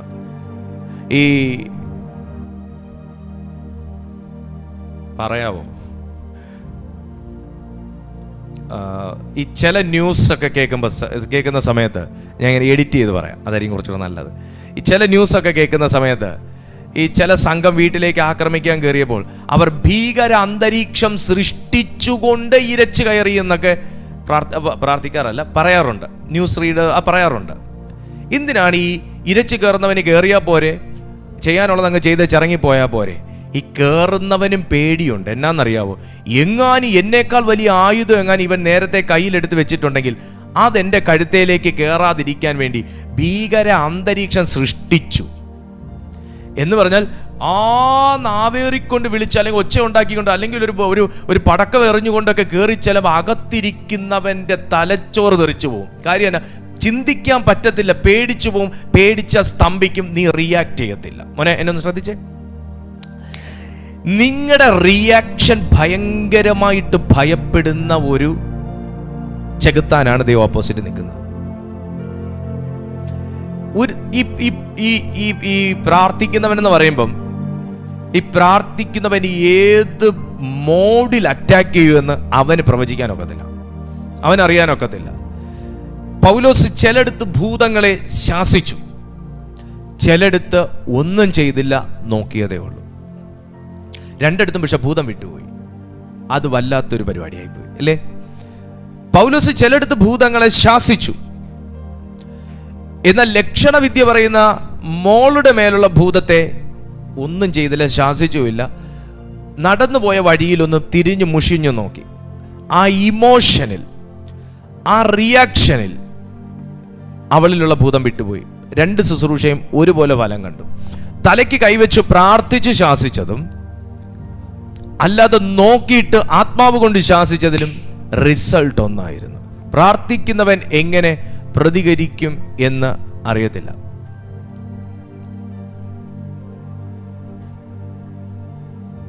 കർത്താവിൻ്റെ മുമ്പിൽ ഒരുപാട് കണ്ണിന് കാഴ്ചയില്ലാത്തവർ വന്നു. ചിലരുടെ കണ്ണിന്മേൽ കൈവച്ച് യേശു സൗഖ്യം കൊടുത്തു. എന്നാൽ ഒരുത്തന് നിലത്തിന്റെ ചേറ് കുഴച്ചാണ് കണ്ണിൽ വെച്ച് കൊടുത്തത്. നീ ശീലോഹാം കുളം വരെ പോയി കഴുകിക്കൊള്ളാൻ പറഞ്ഞു. കഴുകി സൗഖ്യമായിക്കൊള്ളാൻ പറഞ്ഞു. അവന് കാഴ്ച കിട്ടി. ഇങ്ങനെ പല രീതിയിൽ കർത്താവ് ഒരേ റിസൾട്ട് വെളിപ്പെടുത്തി. എന്നെ ഒന്നും കൂടെ സൂക്ഷിച്ച് നോക്കിക്കേ. നിങ്ങളുടെ ദുഃഖിതരായവർക്ക് ദൈവം മറുപടി കൊടുത്തതുപോലെ നിങ്ങൾക്ക് മറുപടി തരണമെന്ന് വാശി പിടിക്കരുത്. കർത്താവ് മറുപടി തരും. പക്ഷേ ഓരോരുത്തർക്ക് ഓരോ രീതിയിൽ, ഓരോ സമയങ്ങളിൽ, ഓരോ ഘട്ടങ്ങളിലായിരിക്കും തമ്പുരാൻ അത് പ്ലാൻ ചെയ്ത് വെച്ചേക്കുന്നത്. അതിനെല്ലാം പിന്നിൽ ഓരോ കാര്യങ്ങളുണ്ട്. അതിലേക്ക് കയറാൻ നിന്നാൽ എൻ്റെ ഇത് വിട്ടുപോകും. പ്രാർത്ഥിക്കുന്നവൻ എങ്ങനെ റിയാക്ട് ചെയ്യുമെന്ന് സാത്താൻ ഭയപ്പെടുന്നു. പക്ഷേ ഈ ചിന്ത നമ്മുടെ തലയ്ക്ക് വർക്കൗട്ട് ആകാൻ അവൻ സമ്മതിക്കത്തില്ല. നിങ്ങൾക്കിത് കേട്ടാൽ ഒരുപക്ഷെ നിങ്ങളിത് മറന്നു പോകാൻ സാധ്യതയുണ്ട്. ഞാൻ ഈ പറഞ്ഞ വാക്ക്, ദൈവവുമായി ഒരു ബോണ്ടിങ് ഉള്ളവൻ എങ്ങനെ സാഹചര്യങ്ങളോട് പ്രതികരിക്കുമെന്ന് നല്ല ഭയം ആ സാഹചര്യം സൃഷ്ടിച്ചവനുണ്ട്. അതുകൊണ്ടാണ് ഞാൻ നേരത്തെ പറഞ്ഞതുപോലെ സാമൂഹ്യ വിരുദ്ധർ ഒരു വീട് ആക്രമിക്കാനായിട്ട്, ഒരു വ്യക്തി ആക്രമിക്കാനായിട്ട് അവൻ്റെ പാർപ്പിടത്തിലേക്ക് ചെല്ലുമ്പോൾ ഭീകര അന്തരീക്ഷം സൃഷ്ടിച്ച്, വാസ്തവത്തിൽ അങ്ങനെ ഒരു അന്തരീക്ഷം അവിടെ ഇല്ല. പക്ഷെ അങ്ങനെ ഒരു അന്തരീക്ഷം അവിടെ ഉണ്ടാകാൻ വേണ്ടി ചിലത് അവിടെ ഉണ്ടാക്കുന്നു. ചില അസ്വാഭാവികമായ ശബ്ദങ്ങൾ, ചില അലർച്ചകൾ, ഒച്ചപ്പാടുകൾ ഉണ്ടാക്കി ആ വീട്ടിലുള്ളവരെയും സ്തംഭിപ്പിച്ച് നിർത്തിയിട്ട് ഇവർക്ക് നേരെ റിയാക്ട് ചെയ്യാതിരിക്കാൻ അവരെ ഭയപ്പെടുത്തി കെട്ടിക്കളയുന്നു. പത്രോസ് പറഞ്ഞു, അലറുന്ന സിംഹം എന്ന പോലെ നീ സിംഹമാണെങ്കിൽ നീ അലറേണ്ട കാര്യമില്ല. കാട്ടിലേതെങ്കിലും സിംഹം അലറിക്കൊണ്ട് മാത്രം ഇര പിടിക്കാൻ പോകുന്ന കണ്ടിട്ടുണ്ടോ? ഇല്ല. നിങ്ങൾ നോക്കൂ. നിങ്ങൾ ഇതുവരെ സിംഹത്തെ കണ്ടിട്ടില്ലെങ്കിൽ നിങ്ങളുടെ വീട്ടിൽ കേബിൾ ഉണ്ടെങ്കിൽ ആനിമൽ പ്ലാനറ്റ് ഇട്ട് നോക്കിയാൽ മതി. ആ സിംഹം കറക്റ്റ് ടാർഗറ്റ് ചെയ്യും. ഒരു ഇരയെ ടാർഗറ്റ് ചെയ്താൽ അതിൻ്റെ കണ്ണ് അവിടെ തന്നെ ഇരിക്കും. ഇനി അതിനേക്കാൾ പൊക്കമുള്ളൊരു സാധനം മുന്നിൽ വന്ന് നിന്നാലും എന്ത് വന്നാലും അവൻ അനങ്ങത്തില്ല. കാരണം അവൻ സിംഹമായതുകൊണ്ടാണ്. അതുകൊണ്ടാണ് അതുകൊണ്ടാണ് അവനേക്കാൾ തൂക്കവും പൊക്കവും ഉണ്ടായിരുന്ന ആന പോലും കാട്ടിലെ രാജാവാകാതെ സിംഹം കാട്ടിലെ രാജാവായത് അതിൻ്റെ നിലപാട് കൊണ്ടാണ്. ഒരു നിലപാടും ഇല്ലാത്തവനെ കുറിച്ചാണ് ഇവിടെ പറഞ്ഞേക്കുന്നത്, സിംഹം എന്ന പോലെ. അപ്പം സിംഹം അല്ല. സിംഹമാണെങ്കിൽ അലറേണ്ട കാര്യമില്ല. അലറിയാൽ മാത്രമല്ല സിംഹമാവുന്നത്. എന്നൊന്ന് ശ്രദ്ധിച്ചേ. നമ്മൾ ഈ ചില വീമ്പ് വാക്കുകൾ പറയുമ്പോഴല്ല നമ്മൾ ഭയങ്കര വലിയ ആളാവുന്നത്. നമ്മൾ പൊങ്ങച്ച അടിക്കുമ്പോഴേ, ചിലർക്ക് പൊങ്ങച്ചം മാത്രമേ ഉള്ളൂ, ആളൊട്ടും പൊക്കമില്ല. പൊങ്ങച്ചം മാത്രമേ ഉള്ളൂ. പൊങ്ങച്ചം പറയുമ്പോഴല്ല നമ്മൾ വലിയ ആളാകുന്നത്. നമ്മളെല്ലാ സ്ഥലത്തും ചെന്ന് നമ്മളെ അങ്ങ് ഭയങ്കരമായിട്ട് തുറന്ന് കാണിച്ചു കൊടുക്കുമ്പോഴല്ല നമ്മൾ വിശുദ്ധനാകുന്നത്. നീ എന്താണെന്നുള്ളത് നിനക്കും ദൈവത്തിനും അറിയാം. സിംഹം എന്ന പോലെ അലറുന്ന സിംഹം. അപ്പം നിങ്ങൾ ആ സിംഹത്തിലേക്ക് നോക്കിക്കഴിഞ്ഞാൽ അവനൊരു ഇരയെ ടാർഗറ്റ് ചെയ്താൽ അവൻ്റെ വേഗതയാണ് വർദ്ധിപ്പിക്കുന്നത്. സിംഹം മാനിനെ ടാർഗറ്റ് ചെയ്തു. മാനിൻ്റെ ഓട്ടത്തിൻ്റെ വേഗത ഇവൻ്റെ മനസ്സിൽ കണക്ക് കൂട്ടി ഇവൻ്റെ കഴിവും കൂടെ കൂട്ടിക്കിഴിച്ച് നോക്കിയിട്ട് എത്ര വേഗത്തിൽ ഓടിയാൽ ചാടി അവൻ്റെ വയറിന് കയറി പിടിക്കാം, അല്ലെങ്കിൽ അവൻ്റെ കാലിന് കയറി പിടിക്കാം, അല്ലെങ്കിൽ അവൻ്റെ കഴുത്തിന് കയറി പിടിക്കാം. ഇത് മനസ്സിൽ സെറ്റ് ചെയ്തിട്ടാണ് സിംഹം ഓട്ടം സ്റ്റാർട്ട് ചെയ്യുന്നത്. നമ്മൾ ഓടിയിട്ടാണ് എത്ര വേഗത്തിലാക്കണമെന്ന് ചിന്തിക്കുന്നത്. അതോടെ നമുക്കുള്ള ഓട്ടത്തിൻ്റെ വേഗതയും കൂടെ പോകും. ചിലർ പ്രശ്നം വരുമ്പോഴാണ് പ്രാർത്ഥിക്കുന്നത്. ഇപ്പം ആർക്കോ കണ്ണു തുറന്നു. ചിലർ പ്രശ്നം വരുമ്പോഴാണ് പ്രാർത്ഥിക്കുന്നത്. ചിലർ പ്രശ്നങ്ങൾ വരുമ്പോഴാണ് പാസ്റ്ററുടെ നമ്പർ ഓർക്കുന്നത്. ചിലർ പ്രശ്നങ്ങൾ ഉണ്ടാകുമ്പോഴാണ് ഇങ്ങനെ ഒരുത്തനുണ്ടല്ലോ എന്നാൽ പിന്നെ ഒരു സന്ദേശം ഇട്ട് കളയാന്ന് ചിന്തിക്കുന്നത്. ചിലർ പ്രശ്നങ്ങൾ വരുമ്പോഴാണ് വിശ്വാസം ഒന്ന് വർദ്ധിപ്പിക്കുന്നത്. ചിലർക്ക് പ്രശ്നം വരുമ്പോഴാണ് ഒന്ന് ഉപവസിച്ചേക്കാം, ചിലപ്പോൾ എങ്ങാനും ഫലം കണ്ടാലോ എന്ന് ചിന്തിക്കുന്നത്. ചിലർക്ക് പോരാട്ടങ്ങളും പ്രതിസന്ധികളും പരാജയങ്ങളും വരുമ്പോഴാണ് പല കാര്യങ്ങളും മുന്നേ പ്രാർത്ഥിച്ച് വിടുതലെടുത്തതും അതിൻ്റെ രീതികളും സിസ്റ്റവും ഒക്കെ ഓർമ്മ വരുന്നത്.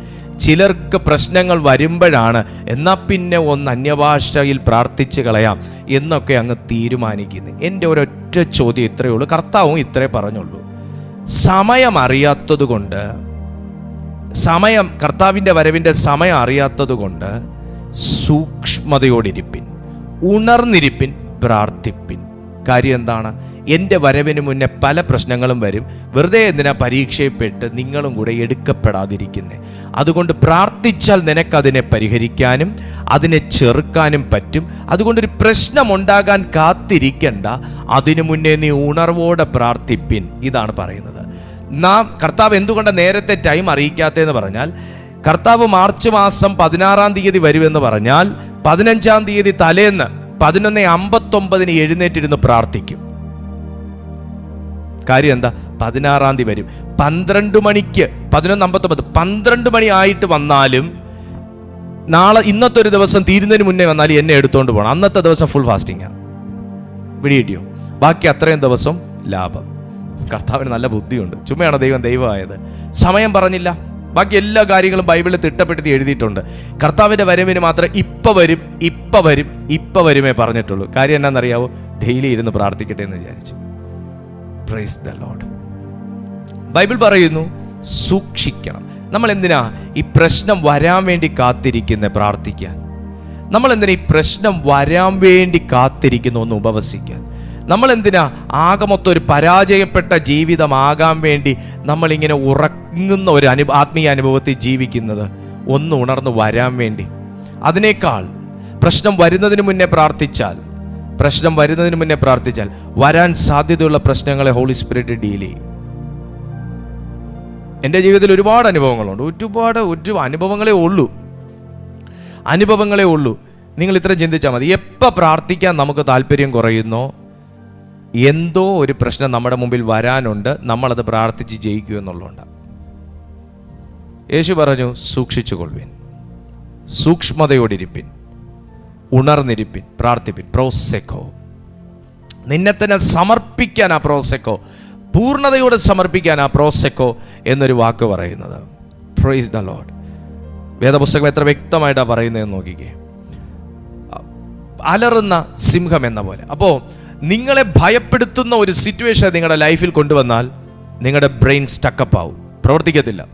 നിങ്ങളെ വ്യസനിപ്പിക്കുന്ന ഒരു വേദന മനസ്സിൽ കൊണ്ടുവന്നാൽ നിങ്ങൾ മാനസികമായി ക്ഷീണിക്കും. മനസ്സിന് ഉണർവുണ്ടെങ്കിലല്ലേ പ്രാർത്ഥിക്കാൻ പറ്റുള്ളൂ. പറ്റത്തില്ല. മനസ്സിന് ക്ഷീണിപ്പിക്കും. അപ്പോൾ അലറുന്ന സിംഹം എന്നതുപോലെ നിങ്ങളിലേക്ക് വരുമ്പോൾ നിങ്ങൾ നോക്കുമ്പോൾ വലിയ ഒച്ചപ്പാടും സിംഹത്തിൻ്റെ രൂപമൊന്നും നമുക്ക് കാണാനൊക്കത്തില്ല. സിറ്റുവേഷൻസ് ആണ് പ്രതിയോഗി നമ്മുടെ ലൈഫിൽ ക്രിയേറ്റ് ചെയ്യുന്നത്. സിറ്റുവേഷൻസ്, നിങ്ങളുടെ കുടുംബവുമായിട്ട് ബന്ധപ്പെട്ട ഒരു സിറ്റുവേഷൻ, നിങ്ങളുടെ ഫൈനാൻസുമായിട്ട് ബന്ധപ്പെട്ട ഒരു സിറ്റുവേഷൻ, ജോലിയുമായിട്ട് ബന്ധപ്പെട്ട ഒരു സിറ്റുവേഷൻ, മിനിസ്ട്രിയുമായിട്ട് ബന്ധപ്പെട്ട ഒരു സിറ്റുവേഷൻ, നിങ്ങൾ ആകെ മൊത്തം നിങ്ങളുടെ ലൈഫിൽ നിങ്ങൾ ചിന്തയിലും പ്രവൃത്തിയിലും എന്തിലും നിങ്ങൾ സ്റ്റക്കപ്പായി പോകുന്ന ഒരു സിറ്റുവേഷൻ ക്രിയേറ്റർ ആണ് സാത്താൻ. എന്തിനാ? വിഴുങ്ങേണ്ടതിന്. എന്തൊക്കെ വിഴുങ്ങും? നിങ്ങളെ വിഴുങ്ങും. നിങ്ങൾ ഒരു വ്യക്തിയെ വിഴുങ്ങിക്കഴിഞ്ഞാൽ നിങ്ങളുടെ ഫാമിലിയെ വിഴുങ്ങും, നിങ്ങളുടെ ഫൈനാൻസ് വിഴുങ്ങും, മിനിസ്ട്രി വിഴുങ്ങും, കോളിംഗ് വിഴുങ്ങും, എല്ലാം വിഴുങ്ങും, ഓപ്പർച്യൂണിറ്റീസ് വിഴുങ്ങും, എല്ലാം വിഴുങ്ങും. സോ എന്തോ ചെയ്യണം? നിർമ്മതരായിരിപ്പിൻ, ഉണർന്നിരിപ്പിൻ. Be sober, be vigilant, because your adversary the devil as a roaring lion walketh about seeking whom he may devour. വിഴുങ്ങിക്കളയേണ്ടതിന് അലറുന്ന സിംഹം എന്നതുപോലെ ചുറ്റിത്തിരിഞ്ഞ് നടക്കുന്നു. ഞാൻ നിങ്ങളിലേക്ക് വരികയാണ്, അതോടെ പറഞ്ഞ് പ്രാർത്ഥിക്കാൻ പോകും. എൻ്റെ സമയം ഇപ്പൊ കഴിഞ്ഞു. നിങ്ങളുടെ ലൈഫിൽ ഭയത്തിന്റെ ഒരു അനുഭവം ഉണ്ടെങ്കിൽ അതൊരു സിറ്റുവേഷൻ ക്രിയേറ്റ് ചെയ്തതാണ്. നിങ്ങളുടെ ലൈഫിൽ ഒരു ആകുലതയുണ്ടെങ്കിൽ, ഒരു ആങ്സൈറ്റി ഉണ്ടെങ്കിൽ, ഒരു ഡിസപ്പോയിന്റ്മെന്റ് ഉണ്ടെങ്കിൽ, ഒരു ഇൻസെക്യൂരിറ്റി ഫീലിംഗ് ഉണ്ടെങ്കിൽ, ഒരു സെൽഫ് കോൺഫിഡൻസിലുള്ള ഒരു പ്രോബ്ലം നിങ്ങൾക്കുണ്ടെങ്കിൽ, നിങ്ങൾ അത്ര പോരാ, നിങ്ങളൊരു നല്ല വ്യക്തിയല്ല, ഇന്ന ആൾക്ക് പറ്റിയ ആളല്ല ഞാൻ, ഈ കുടുംബത്തിൽ വന്നു കയറാനുള്ള വ്യക്തിയല്ല ഞാൻ, എന്നെ ദൈവം വിളിച്ചതല്ല, അങ്ങനെയാണെങ്കിൽ ഇങ്ങനെ നടക്കത്തില്ല തുടങ്ങി ഇത്യാദി ചിന്തകൾ നിങ്ങളുടെ അകത്തേക്ക് വരുന്നത് ഒരുവന്റെ അലർച്ചയാണ്. അലറുന്നത് അവനല്ല. ശ്രദ്ധിച്ചാട്ടെ, ഒന്നുകൂടെ ശ്രദ്ധിച്ചാട്ടെ. അലറുന്നത് അവനല്ല. ഞാൻ നിങ്ങളോട് പറഞ്ഞു, അവനൊരു സിറ്റുവേഷൻ ക്രിയേറ്റർ മാത്രമാണ്. അലറുന്നത് എന്നെ കൊണ്ടേ അവൻ അലറിക്കത്തുള്ളൂ. പിടികിട്ടുന്നുണ്ടോ? ഒരു വേദന മനസ്സിൽ കൊണ്ടിട്ടിട്ട് അവൻ മാറി നിന്ന് ചിരിക്കും, ഞാൻ ഇവിടെ ഇരുന്ന് അലറും. നിങ്ങൾ എത്ര പേർ അലറിയിട്ടുണ്ടോ അങ്ങനെ? നിങ്ങൾ ഒരിക്കലും പ്രതീക്ഷിക്കാത്ത ഒരു വ്യക്തി, നിങ്ങൾക്ക് ഇന്നും വിശ്വസിക്കാൻ പറ്റിയിട്ടില്ലാത്ത ഒരു വ്യക്തി നിങ്ങൾക്കെതിരെ കെട്ടിച്ചമച്ച ഒരു കഥ, അല്ലെങ്കിൽ നിങ്ങൾക്കെതിരെ ഉണ്ടാക്കിയ ഒരു സ്റ്റോറി, അല്ലെങ്കിൽ നിങ്ങളോട് റിയാക്ട് ചെയ്ത ഒരു രീതി, നിങ്ങളുടെ ജീവിതത്തിൽ ചെയ്തു വെച്ച ഒരു കാര്യം അറിഞ്ഞപ്പോൾ, കണ്ടപ്പോൾ, അനുഭവിച്ചപ്പോൾ, കേട്ടപ്പോൾ നിങ്ങൾക്കുണ്ടായ ഒരു അനുഭവം, നിങ്ങൾ പൊട്ടിക്കരഞ്ഞു. എന്നിട്ടോ നിങ്ങൾ ഏതെങ്കിലും സിംഹം അലർന്ന് നിങ്ങൾ കേട്ടോ? ഇല്ല. നിങ്ങൾ അലറി, മറ്റവൻ ഇവിടെ ഇരുന്ന് ചിരിച്ചു. അപ്പോൾ അവൻ അലറിക്കുക. നമ്മുടെ ലൈഫിലൊരു എന്താ പറയുന്നത്, ഒരു നിങ്ങളോട് എങ്ങനെ അത് കൈമാറണമെന്ന് എനിക്കറിയത്തില്ല. നമ്മൾ നിലവിളിക്കുന്ന എല്ലാം കൈവിട്ടു പോകുന്ന, അവസാന പിടിവള്ളിയും കൈവിട്ട് പോകുന്ന സമയത്ത് പൗലോസ്ലീഹ കപ്പൽ യാത്രയിൽ കപ്പൽ ഛേദം സംഭവിക്കുന്ന സമയത്ത് പൗലോസ്ലീഹായുടെ മാനസികാവസ്ഥ എന്തായിരുന്നു നിങ്ങൾ ചിന്തിച്ചു നോക്ക്. രക്ഷപ്പെടുമെന്നുള്ള ആശയൊക്കെയും അറ്റുപോയി എന്നവിടെ പൗലോസ് പറയണമെന്നുണ്ടെങ്കിൽ അവരുടെ അലർച്ച, അവരുടെ മനസ്സലറിയ അലർച്ച എന്തായിരിക്കും നിങ്ങൾ ചിന്തിച്ചു നോക്കിയേ. എന്നതുപോലെ രക്ഷപ്പെടുമെന്നുള്ള അവസാനത്തെ ആശയും അറ്റുപോകുന്ന ഒരു വ്യക്തിയുടെ നിലപാട് എന്തായിരിക്കും? അവർ വീണ്ടും രക്തം ചെയ്യാൻ പറഞ്ഞുകൊണ്ടിരിക്കത്തില്ല, അവരലറും, നിലവിളിക്കും.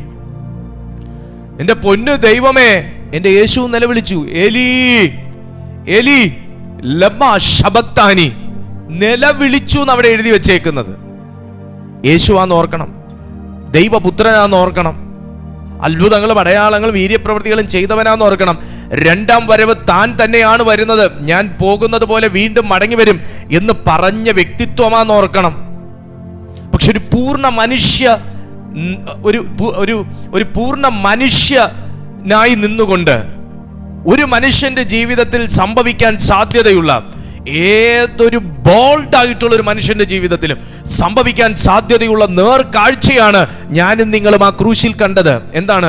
എലി എലി ലമ്മാ ശബക്താനി, എൻ്റെ ദൈവമേ, എൻ്റെ ദൈവമേ, നീ എന്നെ കൈവിട്ടതെന്ത്? ഭൂമിയിൽ പ്രതീക്ഷിക്കുന്ന നമ്മളൊക്കെ ദൈവതുല്യർ, പറയാൻ പാടില്ലെങ്കിലും നമ്മളൊക്കെ ദൈവതുല്യരായി കണ്ടവർ തന്നെ നമ്മെ കൈവിടുന്ന സമയത്തും, നമ്മളൊക്കെ ഉറ്റവർ ഉടയവർ എന്ന നിലയിൽ കണ്ടവർ നമ്മെ കൈവിട്ട് കളയുന്ന സമയത്തും ഇതുപോലെയൊക്കെ നമ്മൾ അലറി നിലവിളിച്ചു പോകും. എത്ര ബോൾഡായിട്ടുള്ളൊരു മനുഷ്യനാണെങ്കിലും, എത്ര സ്ഥാനമാനീയനായിട്ടുള്ള മനുഷ്യനാണെങ്കിലും അലറി വിളിച്ചു പോകും. അതൊരു സിറ്റുവേഷൻ ക്രിയേറ്ററുടെ ഒരു സ്ക്രിപ്റ്റാണ് എന്ന് തിരിച്ചറിയുന്ന ഈ സമയം മുതൽ നിങ്ങളൊരു നിലപാടെടുക്കുക. നിന്റെ റിയാക്ഷൻ ഭയപ്പെടുന്ന ഒരുത്തനാണ് അത് ക്രിയേറ്റ് ചെയ്തത്. നിങ്ങളുടെ ബന്ധുജനം മുഴുവനും നിങ്ങളെ തള്ളിപ്പറഞ്ഞതും, നിങ്ങൾക്ക് ജന്മം തന്നവർ തന്നെ നിങ്ങളെ ഒറ്റപ്പെടുത്തിയതും, നിങ്ങൾ സ്നേഹിച്ചവരും പ്രാർത്ഥിച്ചവരും പാലൂട്ടിയവരും എല്ലാം നിങ്ങൾക്ക് വിരോധമായി തിരിഞ്ഞതും, നിങ്ങൾ അവരിലേക്ക് നോക്കണ്ട, അവരെ ഒരു തുറുപ്പ് ചീട്ടായി നിർത്തിക്കൊണ്ട് പിന്നിൽ നിന്ന് ഇത് ഡയറക്റ്റ് ചെയ്ത ഒരുവനിലേക്ക് മാത്രം നിങ്ങളുടെ ആത്മാവിന്റെ കണ്ണു പോകട്ടെ. നമുക്ക് പോരാട്ടമുള്ളത് ജഡരക്തങ്ങളോടല്ല, വാഴ്ചകളോടും അധികാരങ്ങളോടും ഈ അന്ധകാരത്തിലെ ലോകാധിപതികളോടും സ്വർലോകത്തിലെ ദുഷ്ടാത്മസേനയോടും അത്രേ. അപ്പോൾ മാംസരക്തങ്ങളെ എനിക്ക് വിരോധമാക്കുന്നത്, മാംസരക്തങ്ങളെ എനിക്ക് പ്രതികൂലിയാക്കുന്നത്, മാംസരക്തങ്ങളെ എന്റെ മുൻപിൽ ശത്രുസ്ഥാനീയരാക്കുന്നത്, മാംസരക്തങ്ങളെ കൊണ്ട് എനിക്ക് വിരോധമായി ഒരു ക്രിയ ചെയ്യിക്കുന്നത്, അതിന്റെ പിന്നിൽ പ്രവർത്തിക്കുന്ന അതിന്റെ അണിയറ പ്രവർത്തകനാണ്. അവനെതിരെ വേണം എന്റെ പ്രാർത്ഥനയുടെ ശരങ്ങൾ കടന്നു ചെല്ലാൻ. ഞാനിത് പറഞ്ഞുകൊണ്ടിരിക്കുമ്പോൾ തന്നെ അത് ഭയപ്പെടുന്ന ഒരുവൻ അത്രേ സാത്താൻ. കാരണം അവൻ അലറുന്ന സിംഹം പോലെ അവൻ നിങ്ങളുടെ ജീവിതത്തിലേക്ക് ഒരു ഡ്രാമയായി കടന്നു വരുന്നത് നിന്റെ പ്രതികരണ ശേഷി ഫ്രീസ് ചെയ്യാൻ വേണ്ടിയിട്ടാണ്. നിങ്ങളിൽ നിന്നുള്ള പ്രത്യാക്രമണം ഭയപ്പെടുന്നത് കൊണ്ടാണ്. അങ്ങനെ നിങ്ങളുടെ ലൈഫിലേക്ക് സാത്താൻ കൊണ്ടുവന്ന, നിങ്ങളുടെ ബുദ്ധി പ്രവർത്തിക്കാതെ ഇങ്ങനൊരു സിറ്റുവേഷനിൽ എന്ത് ചെയ്യണമെന്നറിയാതെ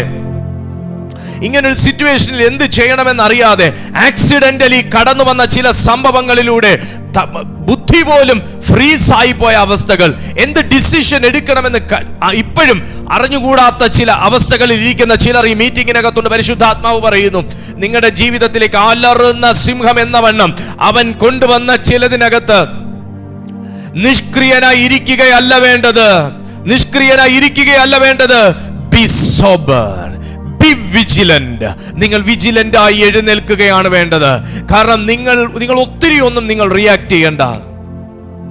ജസ്റ്റ് മൂവ് യുവർ ടങ്സ്. നിങ്ങളുടെ നാവുകൾ പ്രാർത്ഥനയ്ക്ക് വേണ്ടി ഒന്ന് അനക്കുകയേ വേണ്ടൂ. ദൈവരാജ്യത്തിന്റെ തുറന്ന വാതിലുകൾ പോലും നമ്മുടെ മുമ്പിൽ സാധ്യമാകുന്നത് എൻ്റെ ഈ നാവിൻ്റെ ചലനത്തിലൂടെയാണ്, പ്രാർത്ഥനയിലൂടെയാണ്. അല്ലാതെ ഞാനൊരു സഭയുടെ അംഗമാണെന്ന് പറഞ്ഞാലോ, ഞാൻ വെള്ളത്തിൽ മുങ്ങിപ്പൊങ്ങി എന്ന് പറഞ്ഞാലോ, ഞാൻ തിരുവത്താഴം ഭക്ഷിക്കുന്നവനാന്ന് പറഞ്ഞാലോ, ഞാൻ 50 വർഷം പാരമ്പര്യമുള്ളൊരു പെന്തക്കോസ്ത് സഭയിലെയാണെന്ന് പറഞ്ഞാലോ കർത്താവ് എടുത്തുകൊണ്ട് പോകത്തില്ല. Price the Lord, hallelujah. B sober, be vigilant. ക്രിസ്തീയ ജീവിതത്തിൽ ഞാൻ വിജിലന്റ് ആയിരുന്നാലേ പറ്റത്തുള്ളൂ. ആർക്കൊക്കെയോ ആ ഒരു വിജിലന്റ് ആയിരുന്ന ഒരു അനുഭവം നഷ്ടപ്പെട്ടുപോയി എന്നിപ്പോൾ തോന്നുന്നുവെങ്കിൽ തിരിച്ചു പിടിക്കാനുള്ളൊരു സമയമാണ്. ലൂക്കോസിന്റെ സുവിശേഷം 21-ാമത്തെ അധ്യായം 36-ാമത്തെ വാക്യത്തിൽ ഭാഗം തന്നെ പറഞ്ഞു, യേശുവിൻ്റെ മുഖ്യ ഉദ്ദേശം ഇത് തന്നെയാണ്. എപ്പോഴും ജാഗരിച്ചും പ്രാർത്ഥിച്ചും കൊണ്ടിരിക്കുക. കർത്താവിൻ്റെ വരവിനായി മനസ്സ് തയ്യാറാക്കുക. വിശുദ്ധ ജീവിതം നിലനിർത്തുക. സേവനത്തിൽ വിശ്വസ്തരായിരിക്കുക. കർത്താവ് വരുമ്പോൾ ഉറങ്ങുന്ന സഭയല്ല കർത്താവ് തേടുന്നത്. പിന്നെയോ ആക്റ്റീവായി ഉണർന്നിരിക്കുക, പ്രാർത്ഥിക്കുക എന്ന് പറയുമ്പം ഉണർവും മതി പ്രാർത്ഥനയും മതി എന്ന് ചിന്തിക്കുന്ന ഒരു വലിയ കൂട്ടമുണ്ട്. എന്ന് ശ്രദ്ധിച്ചാട്ടെ, നമുക്ക് ഉണർവും പ്രാർത്ഥനയും മാത്രം പോരാ, സേവനവും കൂടെ വേണം. ഒന്ന് പറഞ്ഞേ, സേവനവും പ്രവൃത്തിയും കൂടെ വേണം. ഈ ഉണർവും പ്രാർത്ഥനയും കയ്യടിയും പാട്ടും മാത്രം പോരാ, നമുക്ക് ആ സേവനവും കൂടെ വേണം. കർത്താവ് വരുമ്പോൾ നോക്കുമ്പോൾ, ഞാൻ കഴിഞ്ഞ ദിവസം ബൈബിൾ വായിച്ചപ്പോൾ ഇങ്ങനൊരു കാര്യം കണ്ടു. യാഗത്തിലല്ല കരുണയിലത്രേ ഞാൻ പ്രസാദിക്കുന്നത് എന്ത് എന്ന് എഴുതിയിരിക്കുന്നത് പോയി പഠിപ്പിൻ എന്ന് യേശു പരീശന്മാരോട് പറഞ്ഞു. യാഗത്തിലല്ല, കരുണയിലത്രേ ഞാൻ പ്രസാദിക്കുന്നത് എന്ന് തിരുവെഴുത്തിൽ എഴുതിയിരിക്കുന്നത് എന്ത് എന്ന് പോയി പഠിപ്പിൻ എന്ന് യേശു പരീശനോട് പറഞ്ഞു. അപ്പോൾ ഇവിടെ വേണ്ടത്, നമുക്ക് യാഗം നല്ലതാണ്, യാഗം വേണം, പ്രാർത്ഥനയാണ് യാഗമെന്ന് ഞാൻ ഉദ്ദേശിക്കുന്നത്. യാഗം വേണം, അതുപോലെ എന്തോ വേണം? പ്രവൃത്തിയും വേണം, സേവനവും വേണം, ജീവിതവും വേണം, പ്രസംഗവും വേണം, പ്രവൃത്തിയും വേണം. അപ്പം മാത്രമേ എന്തോ ഉള്ളൂ? കർത്താവിൻ്റെ വരവിങ്കൽ എടുക്കപ്പെടത്തുള്ളൂ. കർത്താവ് വരുമ്പോൾ കാണുന്നത് ഉറങ്ങുന്നൊരു സഭയല്ല, കർത്താവ് വരുമ്പോൾ കാണുന്നത് ആക്റ്റീവായിട്ട് നിൽക്കുന്ന ഒരു സഭയാണ്, ആക്റ്റീവായിരിക്കുന്നത് ഒരു സഭയാണ്. കൊലോസ്യർക്ക് എഴുതിയ ലേഖനം 4:2 കൂടെ വായിച്ചിട്ട് പ്രാർത്ഥിക്കാൻ പോവുകയാണ്. ഈ പാസ്റ്റർ കുറേ നേരം കൊണ്ട് പ്രാർത്ഥിക്കും എന്ന് പറഞ്ഞ് ഞങ്ങളിപ്പോൾ ബൈബിൾ അടയ്ക്കാമെന്ന് പറഞ്ഞുകൊണ്ടിരുന്നു. പുള്ളി ഓരോ വചനം വീണ്ടും പറയുക എന്നാണ് ചിലർ ചിന്തിക്കുന്നത്. കൊലോസ്യർക്ക് എഴുതിയ ലേഖനം 4-ാമത്തെ അധ്യായം 2-ാമത്തെ വാക്യം, പ്രാർത്ഥനയിൽ ഉറ്റിരിപ്പിൻ, സ്തോത്രത്തോടെ അതിൽ ജാഗരിപ്പിൻ. പ്രാർത്ഥനയിൽ ഉറ്റിരിപ്പിൻ, സ്തോത്രത്തോടെ അതിൽ ജാഗരിപ്പിൻ. മനസ്സിലായോ? ഇപ്പോൾ ജാഗരിപ്പിൻ, പ്രോസെക്കോ, നമ്മെ തന്നെ ഉറ്റിരിക്കുക എന്ന് പറഞ്ഞാൽ എന്തുവാ? മനസ്സ് തിരുവനന്തപുരത്തും ആത്മാവ് കൊല്ലത്തും ശരീരം എറണാകുളത്തും എന്നുള്ളൊരവസ്ഥയല്ല, മൂന്നും കൂടെ ഐകമത്യപ്പെട്ട്. ആദിമസഭ എങ്ങനെയായിരുന്നു? ആദിമസഭയിലൊക്കെ ചെന്ന് നമ്മളൊരു പ്രയർ റിക്വസ്റ്റ് കൊടുത്തിട്ട് വീട്ടിൽ വരുന്നതിന് മുന്നേ ആ പ്രയർ വിഷയത്തിൻ്റെ ചീട്ട് കീറി കൈ തരും. കാര്യം എന്താ? അവരേക മനസ്സോടെ പ്രാർത്ഥിക്കുന്നവരായിരുന്നു.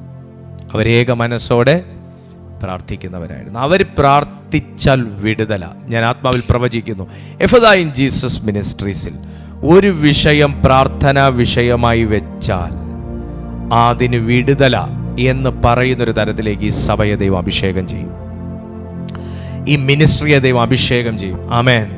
ദൈവം അഭിഷേകം ചെയ്യും. ഒരുപാട് എനിക്ക് ഇന്ന് വൈകുന്നേരവും കൂടെ കരഞ്ഞുകൊണ്ടുള്ളൊരു സാക്ഷ്യം ഒരാളിട്ടതേ ഉള്ളൂ. ഒരുപാട് വിടുതലുകൾ ഈ മീറ്റിങ്ങിനകത്തും ഇതിനകത്തുള്ള പ്രയറുകളിലൂടെയൊക്കെ പങ്കെടുത്തതിലൂടെ നടന്നുകൊണ്ടിരിക്കുന്നു. ഇതാണ് അവരുടെ ഒരു ജീവഭക്ഷണമായി. ഈ ഇതിനകത്തുള്ള മെസ്സേജുകളും ഇതിനകത്തുള്ള ഓരോ ചെറുതും വലുതുമാകുന്ന മെസ്സേജുകൾ നമ്മുടെ സ്പെഷ്യൽ മീറ്റിങ്സും പ്രയറും ഒക്കെയാണ് പലരുടെയും ഒരു ജീവാഹാരമായിട്ട് വരെ കൊണ്ടുപോകുന്നത്. ഞാൻ പല ദിവസങ്ങളിലും എനിക്ക് വൈകുന്നേരങ്ങളിൽ എനിക്ക് പ്രസംഗിക്കാൻ തീരെയും ശാരീരികമായിട്ട് എനിക്ക് ഒരു ക്ഷീണമുള്ളപ്പോൾ പോലും ഞാൻ ഇതിനകത്ത് കയറാനുള്ളതിൻ്റെ കാരണം, കയറിക്കഴിഞ്ഞാൽ ആ സാധനം പോകുമെന്ന് എനിക്കറിയാം. പക്ഷെ പലപ്പോഴും വളരെ വളരെ ബുദ്ധിമുട്ടുകളായിരിക്കും. പല കാര്യങ്ങൾക്കകത്ത് നമ്മൾ വളരെ വളരെ വളരെ പ്രവർത്തിച്ചിട്ടൊക്കെ നമ്മൾ വന്നു കഴിയുമ്പോൾ ഭയങ്കര ക്ഷീണമായിരിക്കും. എങ്കിൽ പോലും ഒന്ന് പ്രാർത്ഥിച്ച് ഒരുങ്ങി കയറുന്നതിൻ്റെ കാരണം എന്താണെന്ന് വെച്ചാൽ ഈ ജീവാഹാരത്തിന് വേണ്ടി പ്രതീക്ഷിച്ചിരിക്കുന്ന ഒരുപാട് പേരുണ്ട്. അങ്ങനെയുള്ള 100 പേർ കാത്തിരിക്കുമ്പോൾ ഞാൻ ഒരുവൻ്റെ ക്ഷീണം അവിടെ വലിയ പ്രശ്നമാണ്. Praise the Lord. പിടികിട്ടുന്നുണ്ടോ? ഇപ്പം ഇതിനകത്ത് നടക്കുന്ന മെസ്സേജുകളിലൂടെ, ഇതിൻ്റെ മഹത്വമൊന്നും ഞാനല്ല, എൻ്റെ ദൈവത്തിനാണ്. ഇതിനകത്ത് നടക്കുന്ന കർത്താവ് കൊടുക്കുന്ന ഓരോ സന്ദേശങ്ങൾക്കകത്തുകൂടെ ജീവിപ്പിക്കുന്ന ഒരുപാട് പേര് ഇതിനകത്തിരിപ്പുണ്ട്.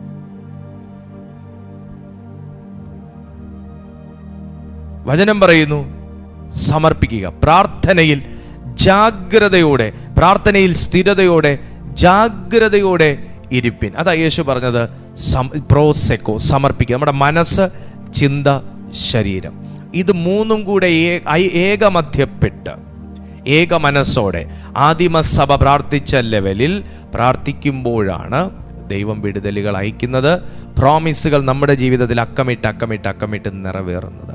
ഞാൻ ദൈവാത്മാവിൽ ഇങ്ങനെ പ്രവചിക്കുകയാണ്, വാഗ്ദത്തങ്ങൾ പെൻഡിങ് കിടക്കുന്ന സീസൺ മാറാൻ പോവുകയാണ്.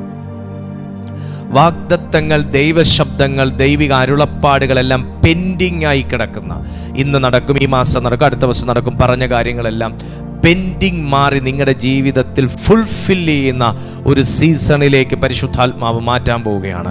വിശ്വസിക്കുന്ന ദൈവമക്കൾ ഇതിനകത്തുണ്ടെങ്കിൽ പ്രാർത്ഥിച്ചു തുടങ്ങിയാട്ടെ. കർത്താവ് നിങ്ങളുടെ ജീവിതത്തിൽ അങ്ങനൊരു ദൈവപ്രവൃത്തി വെളിപ്പെടുത്താൻ ആഗ്രഹിക്കട്ടെ.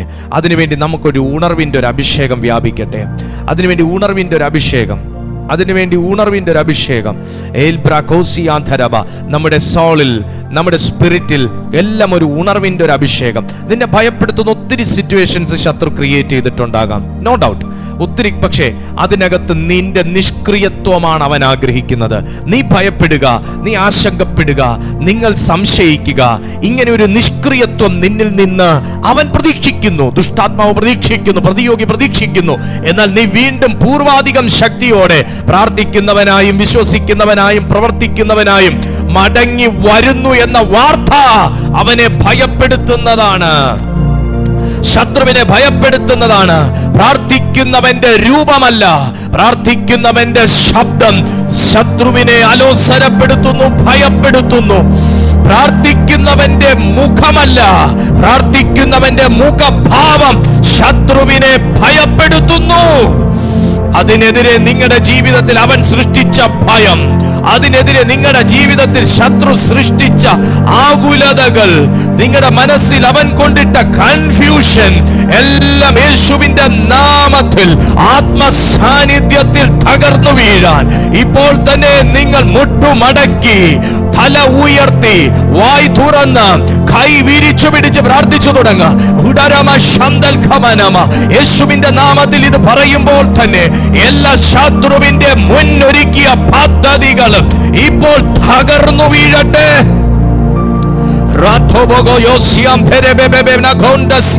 അന്യഭാഷകളിൽ പ്രാർത്ഥിക്കാൻ നിയോഗം ലഭിച്ചവർ അങ്ങനെയും, അല്ലാത്ത ദൈവമക്കൾ നിങ്ങൾ ദൈവത്തോട് ഏത് നിലകളിൽ നിങ്ങൾക്ക് പ്രതികരിക്കാൻ തോന്നുന്നു, ഈ ദൈവ ശബ്ദത്തോട് പ്രതികരിക്കാൻ തോന്നുന്നു, ഈ ദൈവവചനത്തോട് പ്രതികരിക്കാൻ തോന്നുന്നു, ആ നിലകളിൽ നിങ്ങൾ പ്രതികരിക്കുക. ചിലർ കണ്ണുനീർ കൊണ്ട് പ്രതികരിക്കും, ചിലർ പ്രൊഫറ്റിക് ആക്ഷനിലൂടെ പ്രതികരിക്കും, ചിലർ പ്രാർത്ഥനയിലൂടെ പ്രതികരിക്കും. In the spirit of the glory, ഇപ്പോൾ ഞങ്ങൾ ഇത് പ്രവചിക്കുകയാണ്. എല്ലാ പൈശാചിക പദ്ധതികളും തകരട്ടെ, അന്ധകാര ശക്തിയുടെ പ്രവർത്തനങ്ങൾ തകരട്ടെ, എല്ലാ പ്രതിയോഗിയുടെ നിലനിൽപ്പും അതിന്റെ എല്ലാ കവനന്റും യേശുവിന്റെ നാമത്തിൽ തകർക്കുന്നു.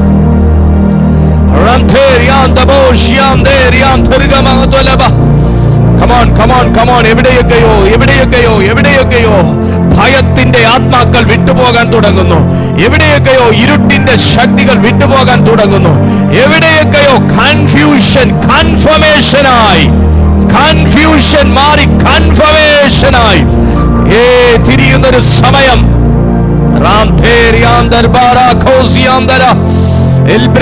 Spirit in the name of Jesus Christ. Come on. El branana magosi andara rababa shantere. El branini amseni amshadara bagos. ദൈവം നിങ്ങളിൽ ആഗ്രഹിക്കുന്ന ഒരു നിലപാട് ഉണ്ടാകാൻ വേണ്ടി പ്രാർത്ഥിക്കുക. ദൈവം നിങ്ങളിൽ ആഗ്രഹിക്കുന്ന ഒരു ശക്തി നിങ്ങളിൽ നിന്ന് പുറപ്പെടാൻ പ്രാർത്ഥിക്കുക. ദൈവം നിങ്ങളിൽ ആഗ്രഹിക്കുന്ന ഒരു പ്രവൃത്തി ഉണ്ടാകാൻ വേണ്ടി പ്രാർത്ഥിക്കുക.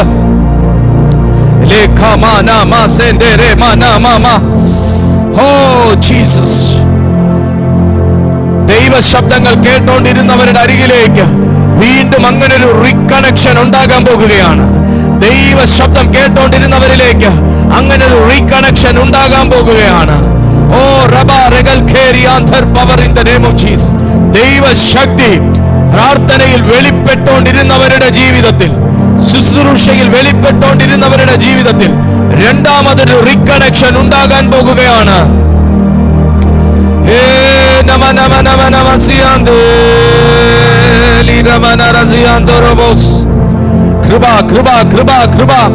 ഇതിനകത്ത് കൃപയുടെ ശക്തി ഒഴുകുന്നു. കൃപയുടെ ശക്തി ഒഴുകുന്നു. ഇതിനകത്ത് ആ മടുത്തുപോയ അനുഭവങ്ങളെ വെള്ളം എടുത്തോണ്ട് പോകുന്നത് പോലെ, മടുത്തുപോകുന്ന അനുഭവങ്ങളെ തീര തള്ളി എടുത്തോണ്ട് പോകുന്നത് പോലെ ആ മടുപ്പിന്റെ അനുഭവങ്ങളെ ദൈവം എടുത്തോണ്ട് പോകുന്നു. ആത്മാവിന്റെ ഒഴുക്ക് നിന്റെ അകത്ത് കയറിയ കൺഫ്യൂഷനെ, ഭയത്തെ, ആശങ്കയെ, അടിമത്തത്തിന്റെ ചങ്ങലകളെ ഒഴുക്കെടുത്തോണ്ട് പോകുന്നു. ഏതിനകത്തൊക്കെയോ അടിമപ്പെടുത്തി വെച്ചിരിക്കുന്ന ഏതൊക്കെയോ അവസ്ഥകൾക്കകത്ത്, സാഹചര്യങ്ങൾക്കകത്ത് ഏതൊക്കെയോ പൊട്ട കിണറ്റിനകത്ത് അടിമപ്പെടുത്തി വെച്ചിരിക്കുന്നത് പോലെ അടിമപ്പെടുത്തി വെച്ചിരിക്കുന്ന ചങ്ങലകൾ, അടിമ ചങ്ങലകൾ റബന ദൈവശക്തിയാൽ അത് ഉടയട്ടെ. ഞാൻ അടിമ ചങ്ങലയെ പൊട്ടിക്കുന്നു. ഏതൊരു അടിമ ചങ്ങലയാണോ ഇപ്പൊ അത് പൊട്ടട്ടെ. ഏത് അടിമ ചങ്ങലയാണോ അത് പൊട്ടട്ടെ. എല്ലാ ശാപം എന്ന അടിമ ചങ്ങല പൊട്ടട്ടെ. ദാരിദ്ര്യം എന്ന അടിമ ചങ്ങല പൊട്ടട്ടെ. ഭയം എന്ന അടിമ ചങ്ങല പൊട്ടട്ടെ. പാപം എന്ന അടിമ ചങ്ങല പൊട്ടട്ടെ. ആഭിചാരം, മന്ത്രവാദം എന്ന അടിമ ചങ്ങല, എല്ലാ ഫറവോന്റെ അടിമ ചങ്ങലകൾ ഇപ്പോൾ പൊടരെ. എല്ലാ മരണക്കെട്ടുകൾ അഴിഞ്ഞു തുടങ്ങുകയാണ്. അന്ധകാരത്തിന്റെ കെട്ടുകൾ അഴിഞ്ഞു തുടങ്ങുകയാണ്. ഇരുട്ടിന്റെ ശക്തികൾ അഴിഞ്ഞു തുടങ്ങുകയാണ്. ഏതൊരു രോഗമെന്ന തടവറയും യേശുവിന്റെ നാമത്തിൽ പൊളിയട്ടെ.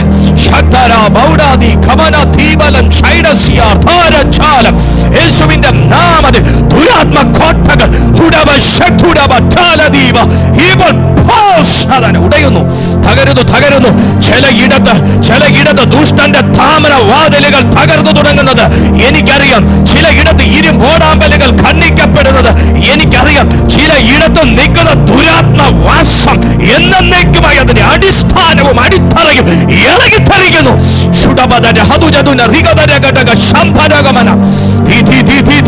ആത്മാവിന്റെ തീ ചിലരുടെ മേൽ കത്തുന്നു. പരിശുദ്ധാത്മ അഗ്നി ചിലയിടങ്ങളിൽ കത്തുന്നു. എല്ലാ ദുഷ്ടാത്മ വാഴ്ചയും മാറി ദൈവത്തിന്റെ വാഴ്ച ഭരണം ഏറ്റെടുക്കുന്നു.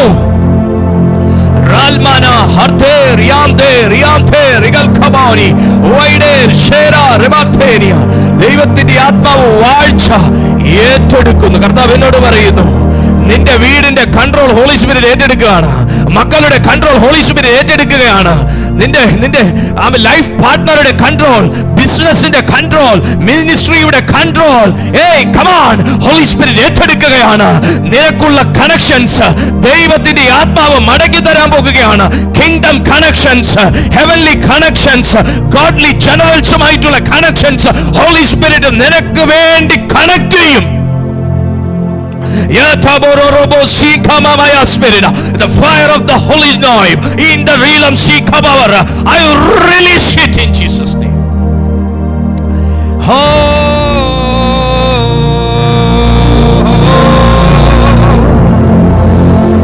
Holy Spirit മൂടുന്നു. ചില ഗൃഹങ്ങളെ ദൈവ സാന്നിധ്യം മൂടുന്നു. വ്യക്തികളെ പരിശുദ്ധാത്മാവ് മൂടുന്നു. താമസ ഇടങ്ങളെ, ആവാസ വ്യവസ്ഥയെ തന്നെ, നിങ്ങളായിരിക്കുന്ന ചുറ്റുപാടുകളെ പരിശുദ്ധാത്മാവ് മൂടുന്നു. എവിടെ നിന്നാണോ നിനക്ക് പ്രതികൂലം, ആ ദിശ എന്റെ ദൈവം അടയ്ക്കും.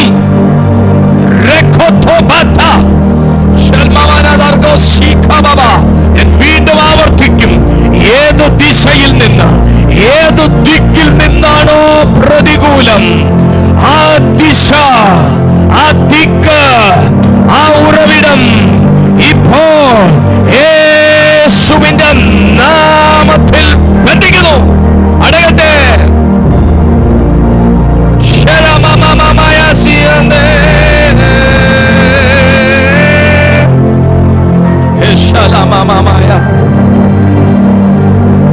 Lord, in the name of Jesus.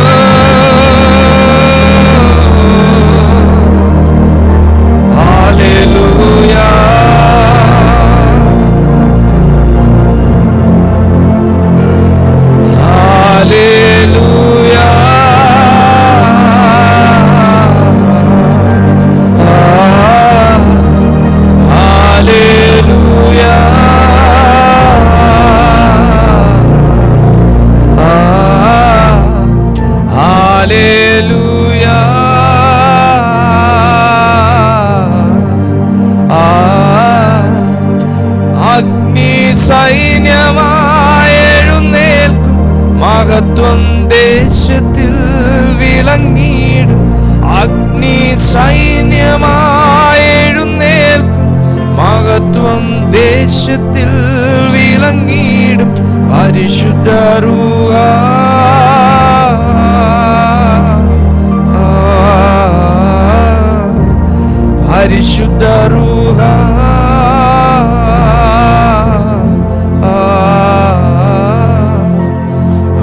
ഹല്ലേലൂയാ,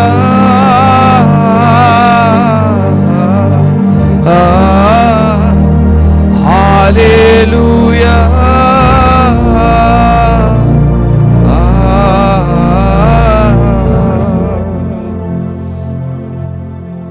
നല്ല കർത്താവേ, ജീവനുള്ള ദൈവമേ, അങ്ങയുടെ മക്കളാണ് ഞങ്ങൾ. ഒരുമിച്ച് ഇത്രയും സമയവും അവിടുത്തെ പാദപീഠത്തിൽ അങ്ങയുടെ വായി പ്രസ്താവിച്ചത് മുഴുവനും ശ്രദ്ധയോടെ ഞങ്ങൾ കേട്ടോണ്ടിരുന്നു. ഞങ്ങളിൽ ഇന്ന് ഒരു പ്രോസെക്കോ മോഡ് ഓൺ ആയതിനായി സ്തോത്രം. ഞങ്ങൾ വചനം കേട്ടു, പക്ഷെ ഞങ്ങൾ ഈ ഒരു മോഡിൽ ആയിരുന്നില്ല. എന്നാൽ ഞങ്ങൾ വചനം ഏറ്റെടുത്തു, എന്നാൽ ഈ ഒരു മോഡിൽ ആയിരുന്നില്ല.